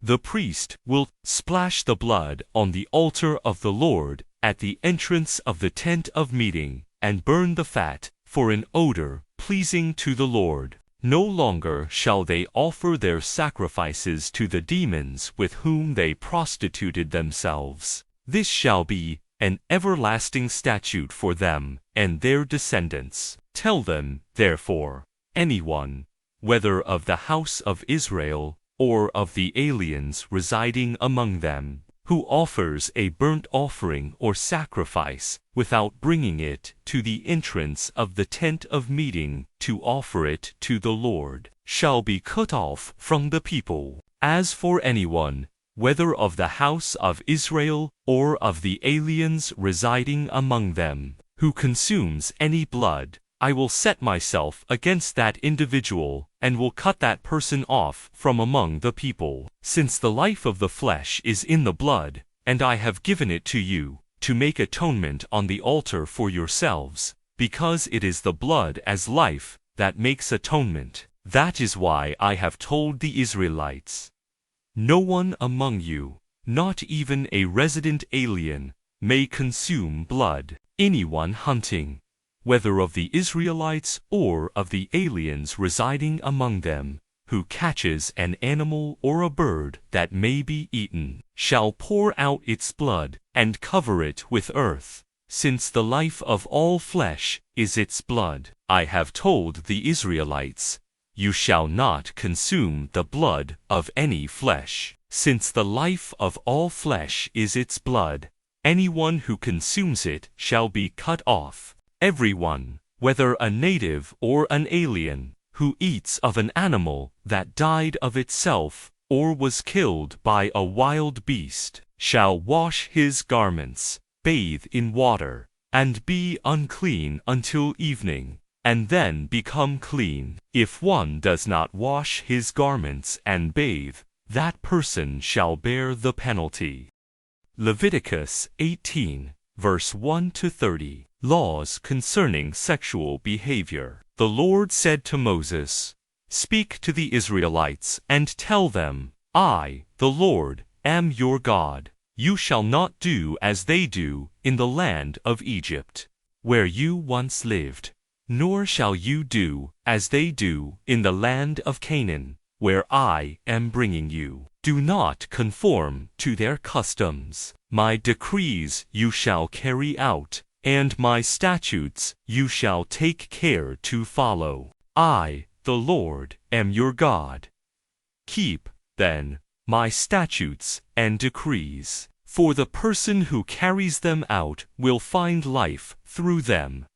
I am the Lord. None of you shall approach a close relative to have sexual intercourse. I am the Lord. You shall not disgrace your father by having intercourse with your mother. She is your own mother.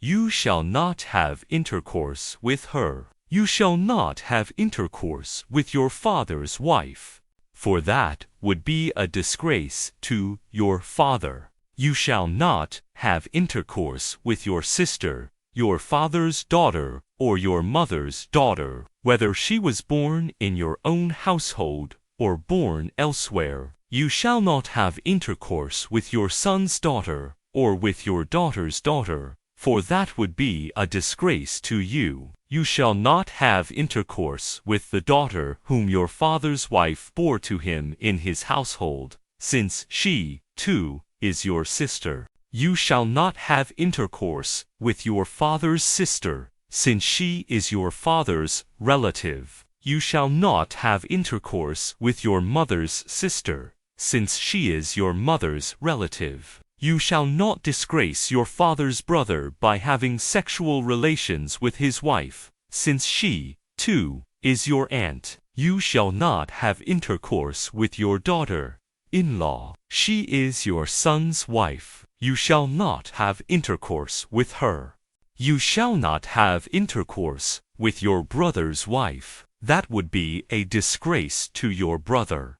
You shall not have intercourse with a woman and also with her daughter, nor shall you marry and have intercourse with her son's daughter or her daughter's daughter.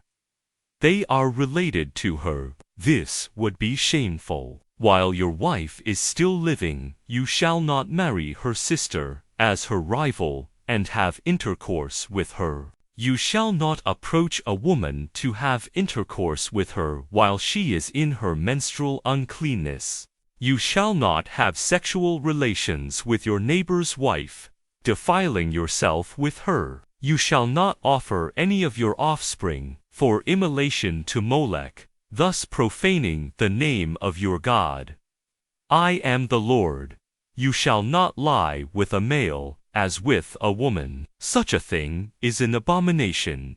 You shall not have sexual relations with an animal, defiling yourself with it. Nor shall a woman set herself in front of an animal to mate with it. That is perverse.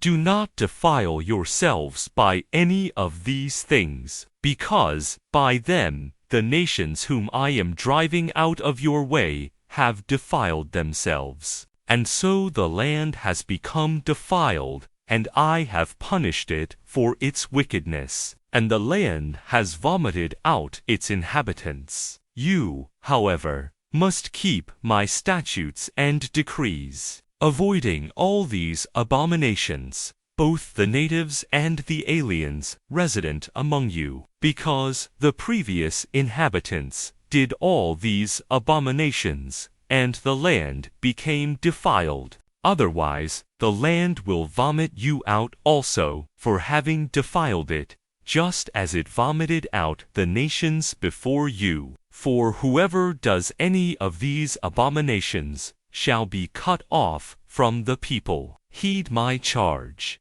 then, not to observe the abominable customs that have been observed before your time, and thus become impure by them. I, the Lord, am your God. Leviticus 19.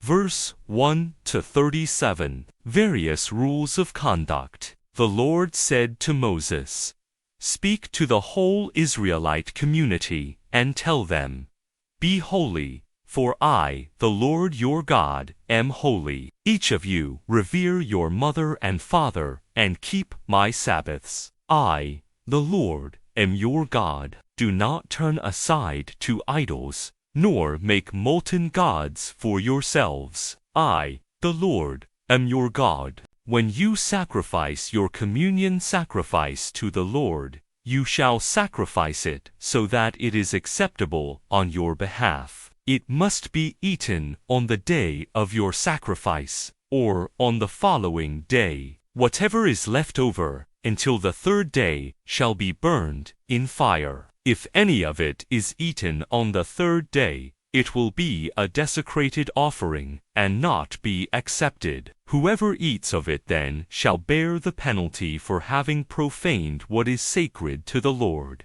Such a one shall be cut off from the people. When you reap the harvest of your land, you shall not be so thorough that you reap the field to its very edge, nor shall you gather the gleanings of your harvest. Likewise, you shall not pick your vineyard bare, nor gather up the grapes that have fallen. These things you shall leave for the poor and the alien. I, the Lord, am your God. You shall not steal. You shall not deceive or speak falsely to one another. You shall not swear falsely by my name, thus profaning the name of your God. I am the Lord. You shall not exploit your neighbor. You shall not commit robbery. You shall not withhold overnight the wages of your laborer. You shall not insult the deaf, or put a stumbling block in front of the blind, but you shall fear your God. I am the Lord. You shall not act dishonestly in rendering judgment. Show neither partiality to the weak, nor deference to the mighty, but judge your neighbor justly. You shall not go about spreading slander among your people, nor shall you stand by idly when your neighbor's life is at stake. I am the Lord. You shall not hate any of your kindred in your heart.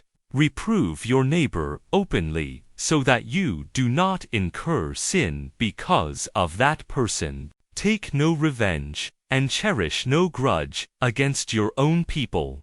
You shall love your neighbor as yourself. I am the Lord. Keep my statutes. Do not breed any of your domestic animals with others of a different species.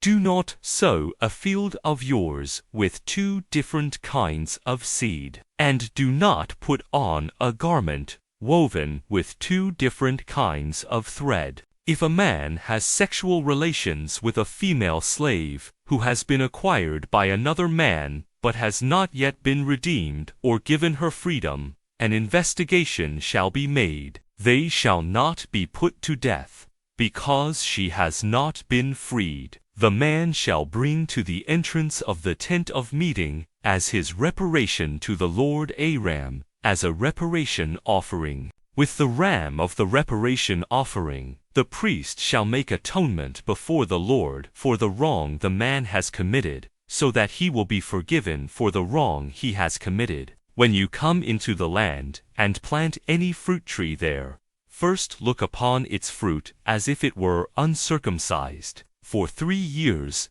it shall be uncircumcised for you.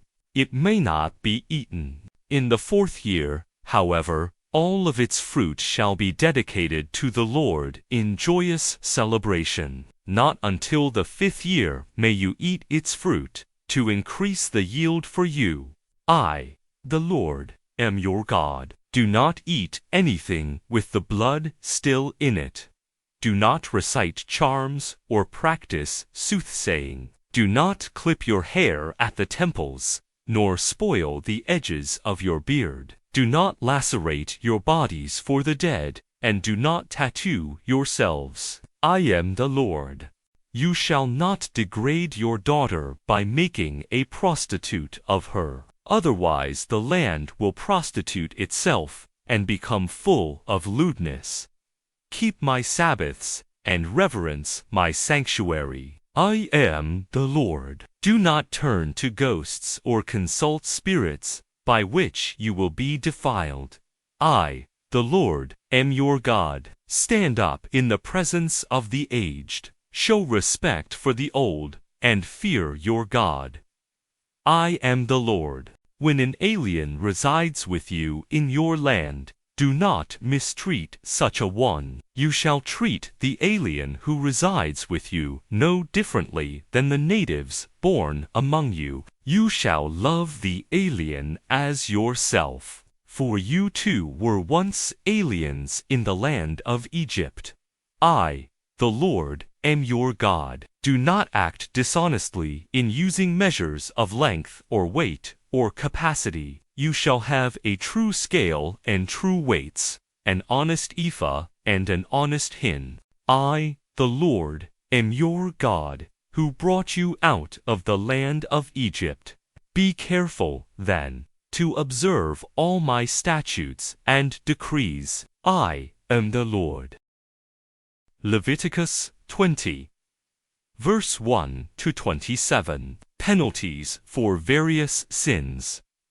The Lord said to Moses, "Tell the Israelites, anyone, whether an Israelite or an alien residing in Israel, who gives offspring to Molech, shall be put to death. The people of the land shall stone that person. I myself will turn against and cut off that individual from among the people. For in the giving of offspring to Molech, my sanctuary was defiled, and my holy name was profaned. If the people of the land condone the giving of offspring to Molech, by failing to put the wrongdoer to death, I myself will turn against that individual and his or her family, and I will cut off from their people both the wrongdoer and all who follow this person by prostituting themselves with Molech. Should anyone turn to ghosts and spirits and prostitute oneself with them, I will turn against that person and cut such a one off from among the people. Sanctify yourselves, then, and be holy, for I, the Lord, your God, am holy. Be careful, therefore, to observe my statutes. I, the Lord, make you holy. Anyone who curses father or mother shall be put to death, and having cursed father or mother, such a one will bear the blood guilt. If a man commits adultery with his neighbor's wife, both the adulterer and the adulteress shall be put to death. If a man disgraces his father by lying with his father's wife, the two of them shall be put to death. Their blood guilt is upon them. If a man lies with his daughter-in-law, both of them shall be put to death. They have done what is perverse. Their blood guilt is upon them. If a man lies with a male, as with a woman, they have committed an abomination. The two of them shall be put to death. Their blood guilt is upon them. If a man marries a woman and her mother also, that is shameful conduct. The man and the two women as well shall be burned to death, so that shamefulness may not be found among you. If a man has sexual relations with an animal, the man shall be put to death. and you shall kill the animal. If a woman goes up to any animal to mate with it, you shall kill the woman and the animal. They shall both be put to death. Their blood guilt is upon them. If a man marries his sister, his father's daughter, or his mother's daughter, and they have intercourse with each other, that is disgraceful. They shall be publicly cut off from the people. The man shall bear the penalty of having had intercourse with his own sister. If a man lies with a woman during her menstrual period and has intercourse with her, he has laid bare the source of her flow, and she has uncovered it. The two of them shall be cut off from the people. You shall not have intercourse with your mother's sister or your father's sister, because that dishonors one's own flesh. They shall bear their penalty. If a man lies with his uncle's wife, he disgraces his uncle. They shall bear the penalty. They shall die childless. If a man takes his brother's wife, it is severe defilement, and he has disgraced his brother. They shall be childless. Be careful to observe all my statutes and all my decrees. Otherwise, the land where I am bringing you to dwell will vomit you out. Do not conform, therefore, to the customs of the nations whom I am driving out of your way, because all these things that they have done have filled me with disgust for them. But to you I have said, you shall take possession of their land. I am giving it to you to possess, a land flowing with milk and honey. I, the Lord, am your God, who have set you apart from other peoples. You, too, must set apart, then, the clean animals from the unclean, and the clean birds from the unclean, so that you do not make yourselves detestable through any beast or bird or any creature which creeps on the ground that I have set apart for you as unclean. To me, therefore, you shall be holy, for I, the Lord, am holy, and I have set you apart from other peoples to be my own. A man or a woman who acts as a medium or clairvoyant shall be put to death. They shall be stoned to death. Their blood guilt is upon them. Leviticus 21, verse 1 to 24. Sanctity of the priesthood. The Lord said to Moses, "Speak to the priests, Aaron's sons, and tell them, none of you shall make himself unclean for any dead person among his kindred, except for his nearest relatives, his mother or father, his son or daughter, his brother or his unmarried sister, who is of his own family, while she remains single. For these he may make himself unclean. But as a husband among his kindred, he shall not make himself unclean, and thus profane himself. The priests shall not make bald the crown of their head, nor shave the edges of their beard, nor lacerate their body. They shall be holy to their God, and shall not profane their God's name, since they offer the oblations of the Lord, the food of their God. So they must be holy. A priest shall not marry a woman debased by prostitution, nor a woman who has been divorced by her husband, for the priest is holy to his God. Honor him as holy, for he offers the food of your God. He shall be holy to you, because I, the Lord, am holy, who make you holy. If a priest's daughter debases herself by prostitution, she thereby debases her father. She shall be burned with fire. The most exalted of the priests, upon whose head the anointing oil has been poured, and who has been ordained to wear the special vestments, shall not dishevel his hair, or rend his garments, nor shall he go near any dead person. Not even for his father or mother may he thus become unclean. Nor shall he leave the sanctuary and profane the sanctuary of his God. for the consecration of the anointing oil of his God is upon him. I am the Lord. He shall marry only a woman who is a virgin. He shall not marry a widow, or a woman who has been divorced, or one who has been debased by prostitution, but only a virgin, taken from his kindred, he shall marry, so that he not profane his offspring among his kindred. I, the Lord, make him holy. Priestly blemishes. The Lord said to Moses, say to Aaron, none of your descendants, throughout their generations, who has any blemish, shall come forward to offer the food of his God.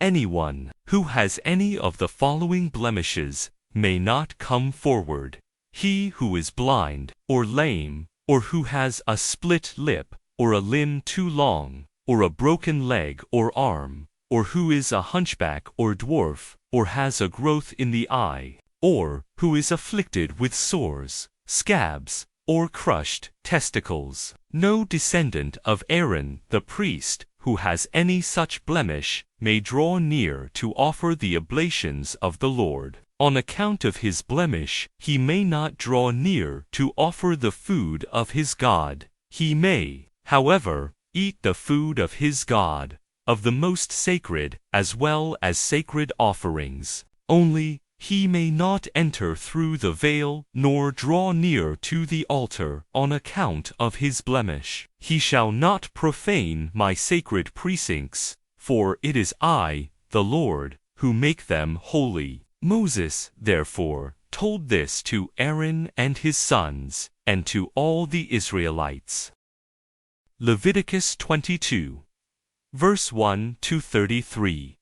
Priestly purity. The Lord said to Moses, tell Aaron and his sons to treat with respect the sacred offerings which the Israelites consecrate to me, otherwise they will profane my holy name. I am the Lord. Tell them, if any one of you, or of your descendants in any future generation, dares, while he is in a state of uncleanness, to draw near the sacred offerings which the Israelites consecrate to the Lord, such a one shall be cut off from my presence. I am the Lord. No descendant of Aaron who is stricken with a scaly infection, or who suffers from a genital discharge, may eat of the sacred offerings until he again becomes clean. Moreover, if anyone touches a person who has become unclean by contact with a corpse, or if anyone has had an emission of semen, or if anyone touches any swarming creature whose uncleanness is contagious, or any person whose uncleanness, of whatever kind it may be, is contagious, the one who touches such as these shall be unclean until evening, and may not eat of the sacred portions until he has first bathed his body in water. Then, when the sun sets, he shall be clean. Only then may he eat of the sacred offerings, for they are his food. He shall not make himself unclean by eating of any animal that has died of itself, or has been killed by wild beasts. I am the Lord. They shall keep my charge so that they will not bear the punishment in this matter, and die for their profanation. I am the Lord who makes them holy. Neither an unauthorized person nor a priest's tenant or laborer may eat of any sacred offering, but a slave whom a priest acquires by purchase, or who is born in his house, may eat of his food. A priest's daughter who is married to an unauthorized person may not eat of the sacred contributions. But if a priest's daughter is widowed or divorced, and, having no children, returns to her father's house, she may then eat of her father's food as in her youth. No unauthorized person, however, may eat of it. If such a one eats of a sacred offering through inadvertence, that person shall make restitution to the priest for the sacred offering, with an increment of 1/5 of the amount. The priests shall not allow the sacred offerings which the Israelites contribute to the Lord to be profaned, nor make them incur a penalty when they eat their sacred offerings. For I, the Lord, make them holy. Unacceptable victims. The Lord said to Moses, "Speak to Aaron and his sons, and to all the Israelites, and tell them, when any one of the house of Israel, or any alien residing in Israel, who presents an offering, brings a burnt offering, as a votive offering, or as a voluntary offering to the Lord, if it is to be acceptable for you, it must be an unblemished male of the herd, of the sheep, or of the goats. You shall not offer one that has any blemish, for such a one would not be acceptable on your behalf. When anyone presents a communion sacrifice to the Lord, from the herd or the flock, in fulfillment of a vow, or as a voluntary offering, if it is to find acceptance, it must be unblemished. It shall not have any blemish. One that is blind or lame or maimed, or one that has running lesions or sores or scabs, you shall not offer to the Lord. Do not put such an animal on the altar as an oblation to the Lord. An ox or a sheep that has a leg that is too long or is stunted, you may indeed present as a voluntary offering, but it will not be acceptable as a votive offering. One that has its testicles bruised or crushed or torn out or cut off, you shall not offer to the Lord. You shall neither do this in your own land, nor receive from a foreigner any such animals to offer up as the food of your God. Since they are deformed or blemished, they will not be acceptable on your behalf. The Lord said to Moses, "When an ox or a lamb or a goat is born, it shall remain with its mother for 7 days. Only from the 8th day onward will it be acceptable to be offered as an oblation to the Lord.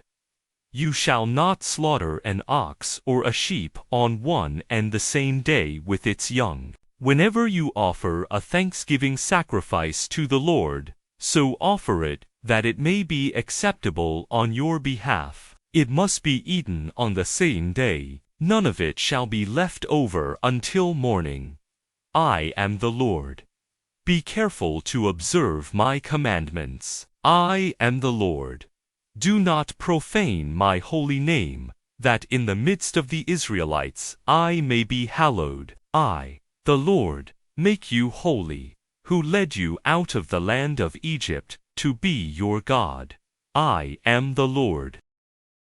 Leviticus 23, verse 1 to 44. Holy Days. The Lord said to Moses, "Speak to the Israelites and tell them, the following are the festivals of the Lord, which you shall declare holy days. These are my festivals. For 6 days' work may be done, but the 7th day is a Sabbath of complete rest, a declared holy day. You shall do no work. It is the Lord's Sabbath wherever you dwell." Passover. These are the festivals of the Lord, holy days which you shall declare at their proper time. The Passover of the Lord falls on the 14th day of the 1st month, at the evening twilight. The 15th day of this month is the Lord's feast of unleavened bread. For 7 days you shall eat unleavened bread. On the first of these days you will have a declared holy day. You shall do no heavy work. On each of the 7 days you shall offer an oblation to the Lord.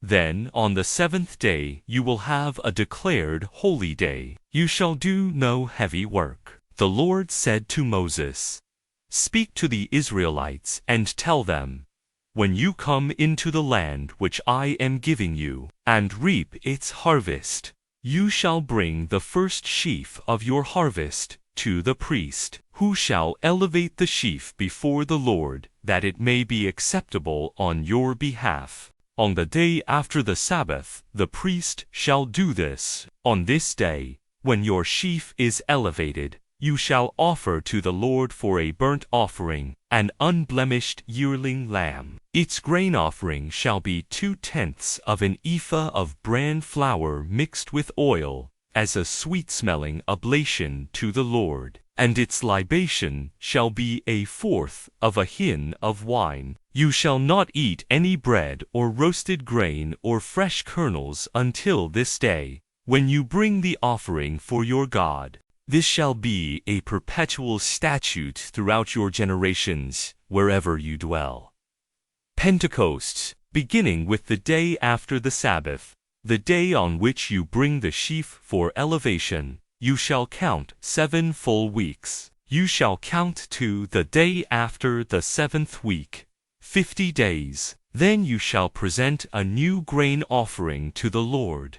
For the elevated offering of your first tripened fruits to the Lord, you shall bring with you from wherever you live 2 loaves of bread made of 2/10 of an ephah of bran flour and baked with leaven. Besides the bread, you shall offer to the Lord a burnt offering of 7 unblemished yearling lambs, 1 bull of the herd, and 2 rams, along with their grain offering and libations, as a sweet-smelling oblation to the Lord.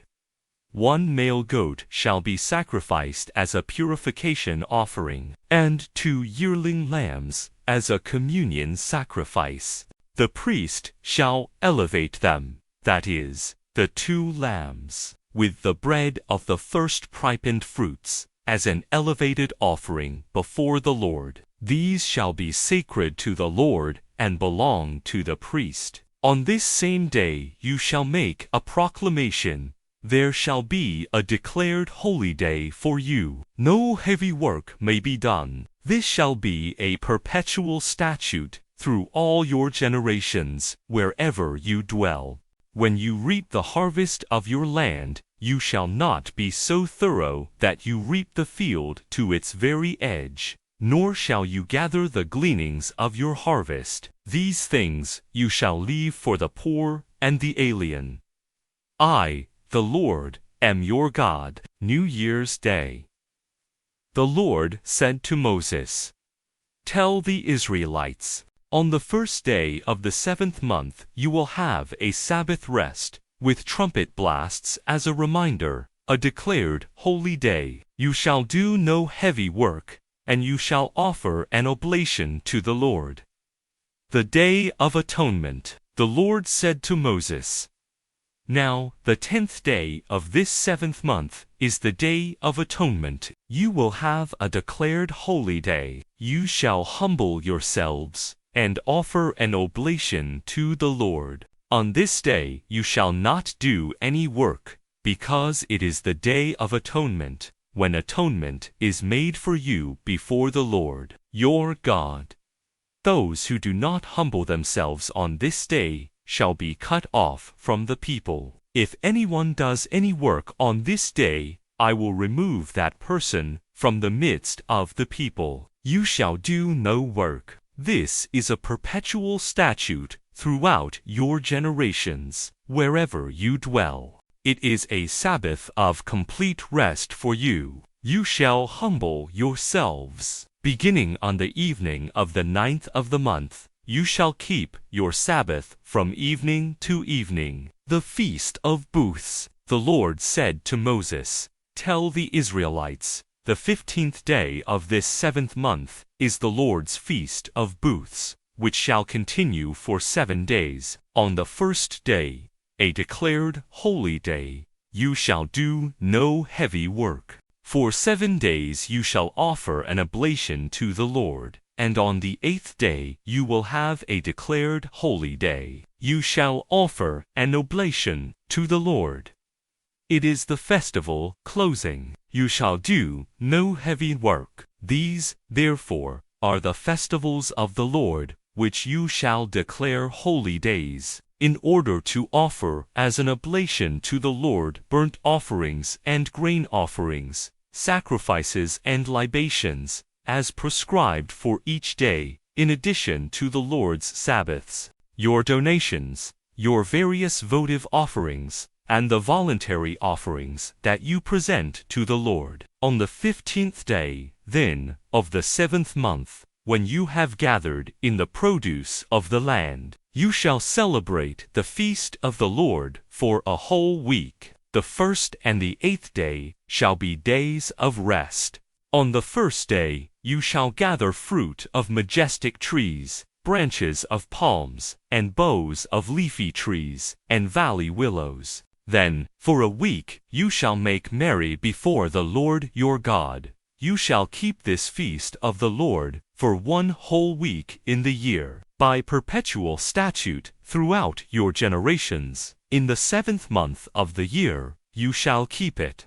You shall dwell in booths for 7 days. Every native-born Israelite shall dwell in booths, that your descendants may realize that, when I led the Israelites out of the land of Egypt, I made them dwell in booths. I, the Lord, am your God. Thus did Moses announce to the Israelites the festivals of the Lord. Leviticus 24, verse 1-23. The sanctuary light. The Lord said to Moses, "Order the Israelites to bring you clear oil of crushed olives for the light, so that you may keep the lamp burning regularly in the tent of meeting, outside the veil that hangs in front of the covenant. Aaron shall set up the lamp to burn before the Lord regularly, from evening till morning, by a perpetual statute throughout your generations. He shall set up the lamps on the pure gold menorah, to burn regularly before the Lord. The showbread, you shall take bran flour, and bake it into 12 cakes, using 2/10 of an ephah of flour for each cake. These you shall place in 2 piles, 6 in each pile, on the pure gold table before the Lord. With each pile put some pure frankincense, which shall serve as an oblation to the Lord, a token of the bread offering. Regularly, on each Sabbath day, the bread shall be set out before the Lord on behalf of the Israelites by an everlasting covenant. It shall belong to Aaron and his sons, who must eat it in a sacred place, since it is most sacred, his as a perpetual due from the oblations to the Lord. Punishment of blasphemy. A man born of an Israelite mother and an Egyptian father went out among the Israelites, and in the camp a fight broke out between the son of the Israelite woman and an Israelite man. The son of the Israelite woman uttered the Lord's name in a curse and blasphemed. So he was brought to Moses. Now his mother's name was Shelemith, daughter of Dibri, of the tribe of Dan, and he was kept in custody till a decision from the Lord should settle the case for them. The Lord then said to Moses, "Take the blasphemer outside the camp, and when all who heard him have laid their hands on his head, let the whole community stone him. Tell the Israelites, anyone who blasphemes God shall bear the penalty. Whoever utters the name of the Lord in a curse shall be put to death. The whole community shall stone that person. Alien and native-born alike must be put to death for uttering the Lord's name in a curse. Whoever takes the life of any human being shall be put to death. Whoever takes the life of an animal shall make restitution of another animal. Life for a life. Anyone who inflicts a permanent injury on his or her neighbor shall receive the same in return. Fracture for fracture, eye for eye, tooth for tooth. The same injury that one gives another shall be inflicted in return. Whoever takes the life of an animal shall make restitution, but whoever takes a human life shall be put to death. You shall have but one rule, for alien and native-born alike. I, the Lord, am your God." When Moses told this to the Israelites, they took the blasphemer outside the camp and stoned him. They did just as the Lord commanded Moses. Leviticus 25, verse 1-55. The sabbatical year. The Lord said to Moses on Mount Sinai, "Speak to the Israelites and tell them, when you enter the land that I am giving you, let the land, too, keep a Sabbath for the Lord. For 6 years you may sow your field, and for 6 years prune your vineyard, gathering in their produce. But during the 7th year the land shall have a Sabbath of complete rest, a Sabbath for the Lord, when you may neither sow your field nor prune your vineyard. The aftergrowth of your harvest you shall not reap, nor shall you pick the grapes of your untrimmed vines. It shall be a year of rest for the land. While the land has its Sabbath, all its produce will be food to eat, for you yourself, and for your male and female slave, for your laborer and the tenant who live with you, and likewise for your livestock and for the wild animals on your land. The Jubilee year. You shall count 7 weeks of years, 7 times 7 years, such that the 7 weeks of years amount to 49 years. Then, on the 10th day of the 7th month, let the ram's horn resound. On this, the Day of Atonement, the ram's horn blast shall resound throughout your land. You shall treat this 50th year as sacred. You shall proclaim liberty in the land for all its inhabitants. It shall be a jubilee for you, when each of you shall return to your own property, each of you to your own family. This 50th year is your year of jubilee. You shall not sow, nor shall you reap the aftergrowth, or pick the untrimmed vines, since this is the jubilee. It shall be sacred for you. You may only eat what the field yields of itself. In this year of jubilee, then, each of you shall return to your own property. Therefore, when you sell any land to your neighbor, or buy any from your neighbor, do not deal unfairly with one another. On the basis of the number of years since the last jubilee, you shall purchase the land from your neighbor, and so also, on the basis of the number of years of harvest, that person shall sell it to you. When the years are many, the price shall be so much the more. When the years are few, the price shall be so much the less. For it is really the number of harvests that the person sells you. Do not deal unfairly with one another, then, but stand in fear of your God.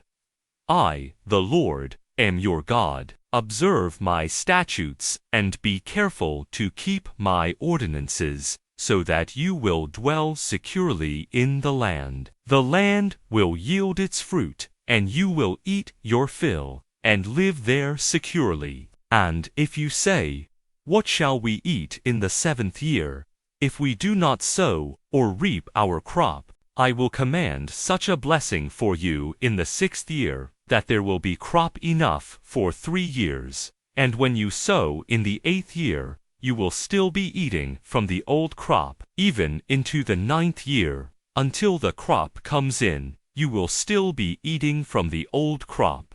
Redemption of property. The land shall not be sold irrevocably. For the land is mine, and you are but resident aliens, and under my authority. Therefore, in every part of the country that you occupy, you must permit the land to be redeemed. When one of your kindred is reduced to poverty, and has to sell some property, that person's closest relative, who has the duty to redeem it, shall come and redeem what the relative has sold. If, however, the person has no relative to redeem it, but later on acquires sufficient means to redeem it, the person shall calculate the years since the sale, return the balance to the one to whom it was sold, and thus regain the property. But if the person does not acquire sufficient means to buy back the land,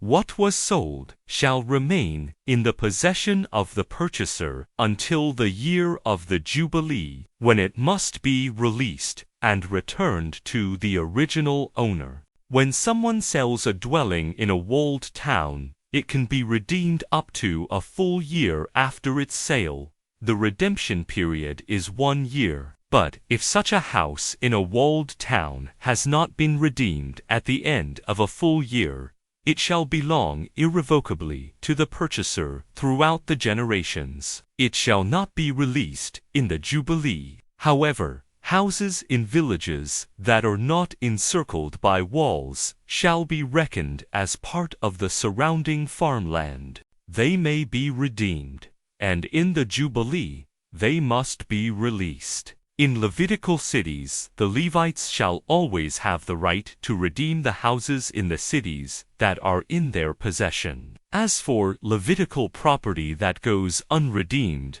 houses sold in cities of their possession shall be released in the Jubilee. For the houses in Levitical cities are their possession in the midst of the Israelites. Moreover, the pasture land belonging to their cities shall not be sold at all.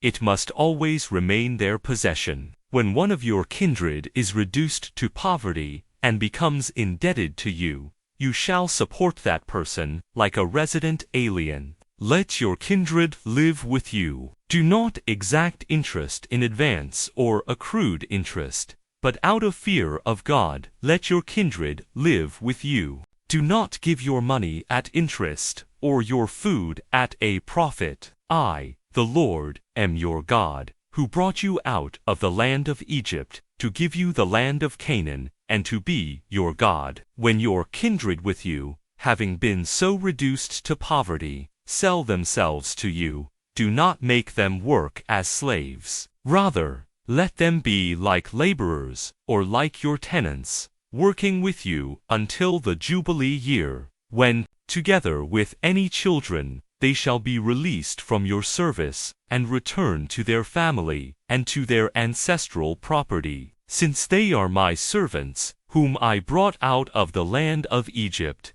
they shall not sell themselves as slaves are sold. Do not lord it over them harshly, but stand in fear of your God.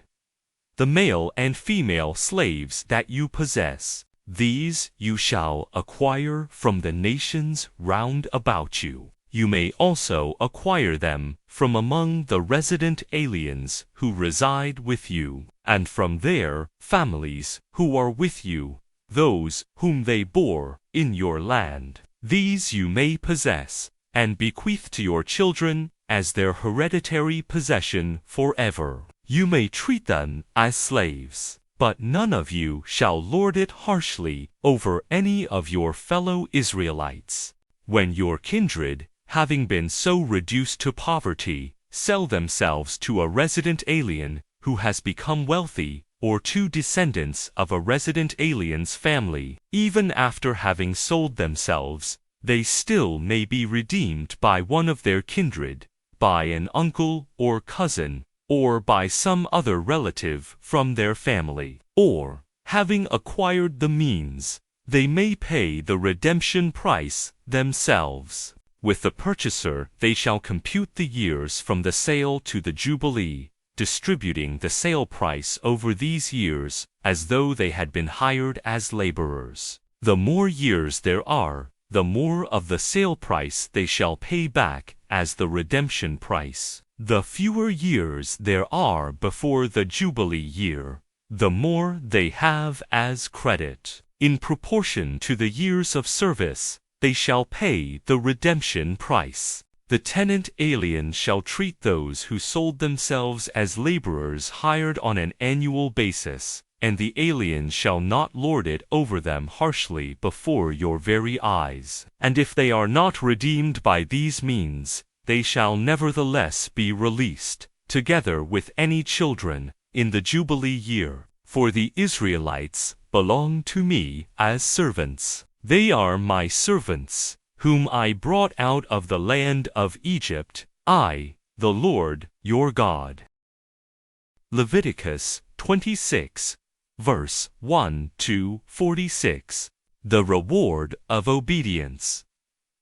Do not make idols for yourselves. You shall not erect a carved image or a sacred stone for yourselves, nor shall you set up a carved stone for worship in your land, for I, the Lord, am your God.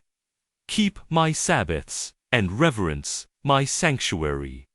I am the Lord. If you live in accordance with my statutes, and are careful to observe my commandments, I will give you your rains in due season, so that the land will yield its crops, and the trees their fruit. Your threshing will last till vintage time, and your vintage till the time for sowing, and you will eat your fill of food, and live securely in your land. I will establish peace in the land, and you will lie down to rest, with no one to cause you anxiety. I will rid the country of ravenous beasts, and no sword shall sweep across your land. You will rout your enemies, and they shall fall before your sword. 5 of you will put 100 of your foes to flight, and 100 of you will put to flight 10,000, till your enemies fall before your sword. I will look with favor upon you, and make you fruitful and numerous, as I carry out my covenant with you. You shall eat the oldest stored harvest, and have to discard it to make room for the new. I will set my tabernacle in your midst, and will not loathe you. Ever present in your midst, I will be your God, and you will be my people. I, the Lord, am your God, who brought you out of the land of Egypt, to be their slaves no more, breaking the bars of your yoke, and making you walk erect. The punishment of disobedience. But if you do not heed me, and do not keep all these commandments, if you reject my statutes and loathe my decrees, refusing to obey all my commandments, and breaking my covenant, then I, in turn, will do this to you. I will bring terror upon you, with consumption and fever, to dim the eyes, and sap the life. You will sow your seed in vain, for your enemies will consume the crop. I will turn against you, and you will be beaten down before your enemies, and your foes will lord it over you. You will flee, though no one pursues you. If even after this you do not obey me, I will increase the chastisement for your sins sevenfold, to break your proud strength. I will make the sky above you as hard as iron, and your soil as hard as bronze, so that your strength will be spent in vain. Your land will bear no crops, and its trees no fruit. If then you continue hostile, unwilling to obey me, I will multiply my blows sevenfold, as your sins deserve. I will unleash wild beasts against you, to rob you of your children, and wipe out your livestock, till your population dwindles away, and your roads become deserted. If, with all this, you still do not accept my discipline, and continue hostile to me, I too will continue to be hostile to you, and I, for my part, will smite you for your sins sevenfold. I will bring against you the sword, the avenger of my covenant. Though you then huddle together in your cities, I will send pestilence among you, till you are delivered to the enemy. When I break your staff of bread, 10 women will need but 1 oven for baking your bread, and they shall dole it out to you by weight, and though you eat, you shall not be satisfied.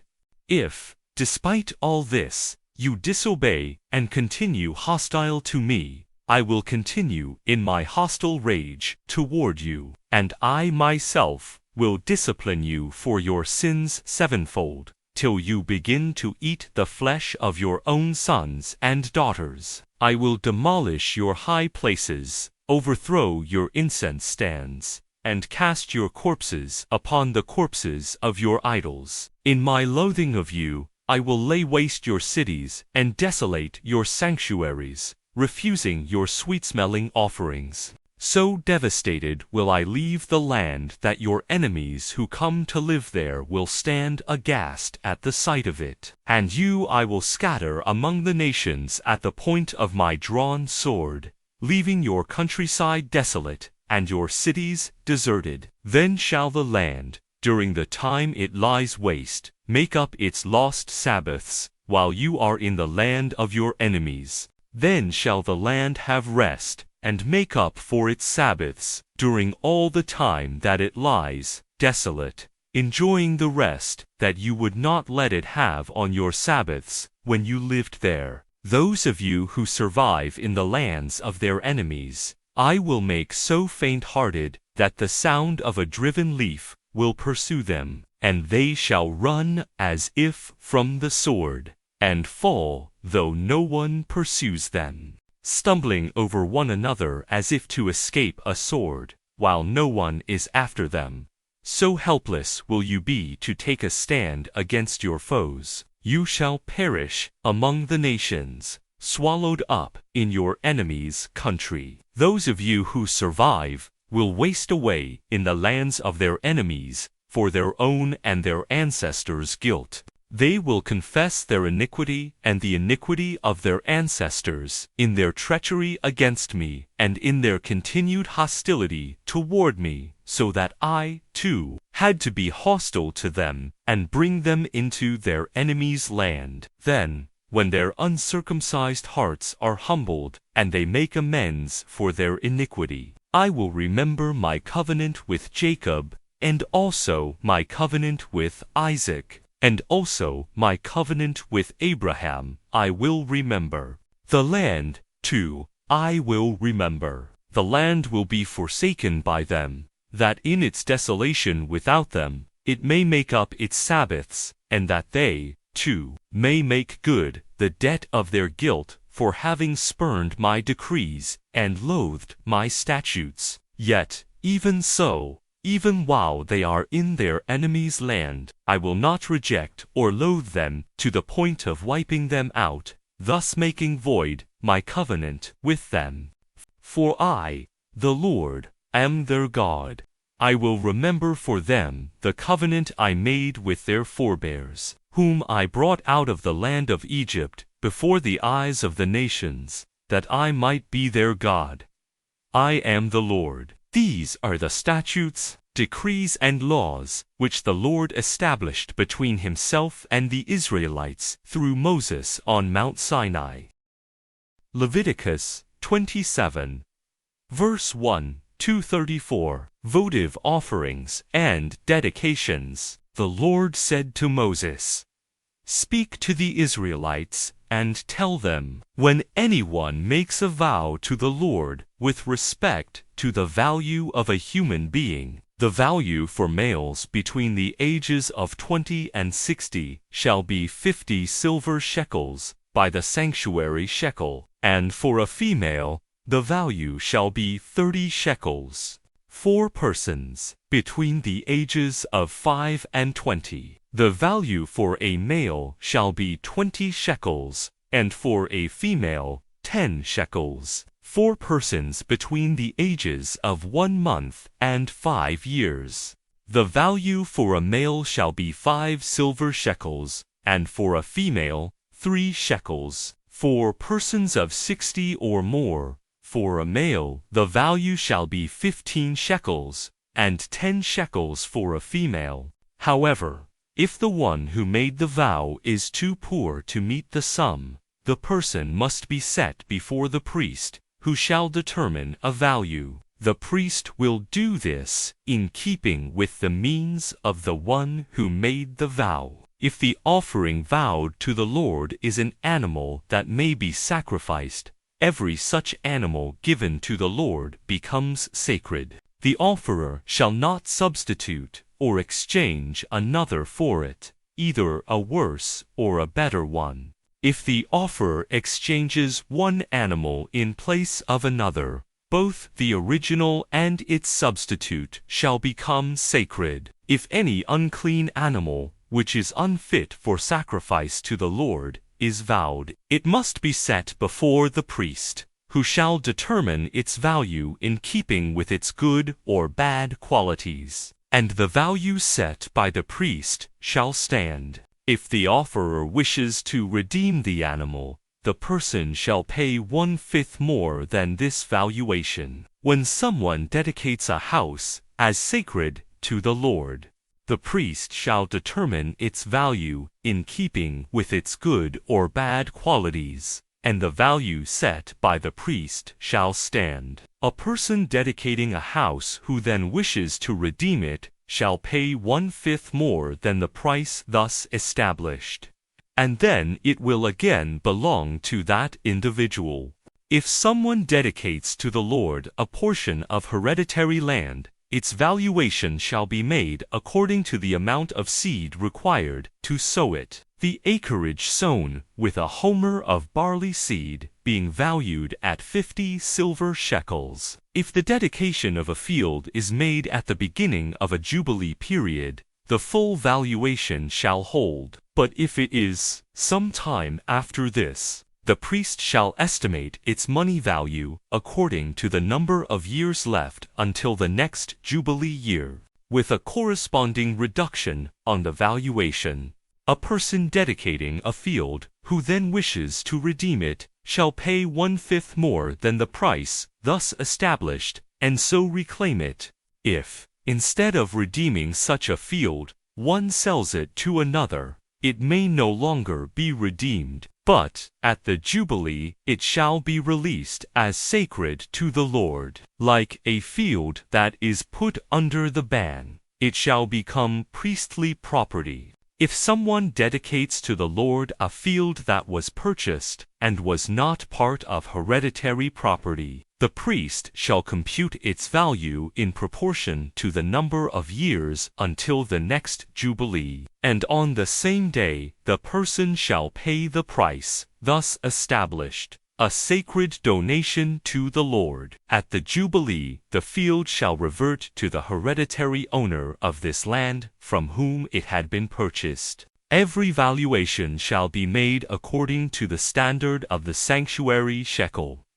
There are 20 gerahs to the shekel. Irredeemable offerings. Note that a firstborn animal, which as such already belongs to the Lord, may not be dedicated. Whether an ox or a sheep, it is the Lord's. But if it is an unclean animal, it may be redeemed by paying 1/5 more than its value. If it is not redeemed, it shall be sold at its value. Note, also, that any possession which someone puts under the ban for the Lord, whether it is a human being, an animal, or a hereditary field, shall be neither sold nor redeemed. Everything that is put under the ban becomes most holy to the Lord. All human beings that are put under the ban cannot be redeemed. They must be put to death. All tithes of the land, whether in grain from the fields or in fruit from the trees, belong to the Lord. They are sacred to the Lord. If someone wishes to redeem any of the tithes, the person shall pay 1/5 more than their value. The tithes of the herd and the flock, every 10th animal that passes under the herdsman's rod, shall be sacred to the Lord. It shall not matter whether good ones or bad ones are thus chosen, and no exchange may be made. If any exchange is made, both the original animal and its substitute become sacred and cannot be redeemed. These are the commandments which the Lord gave Moses on Mount Sinai for the Israelites.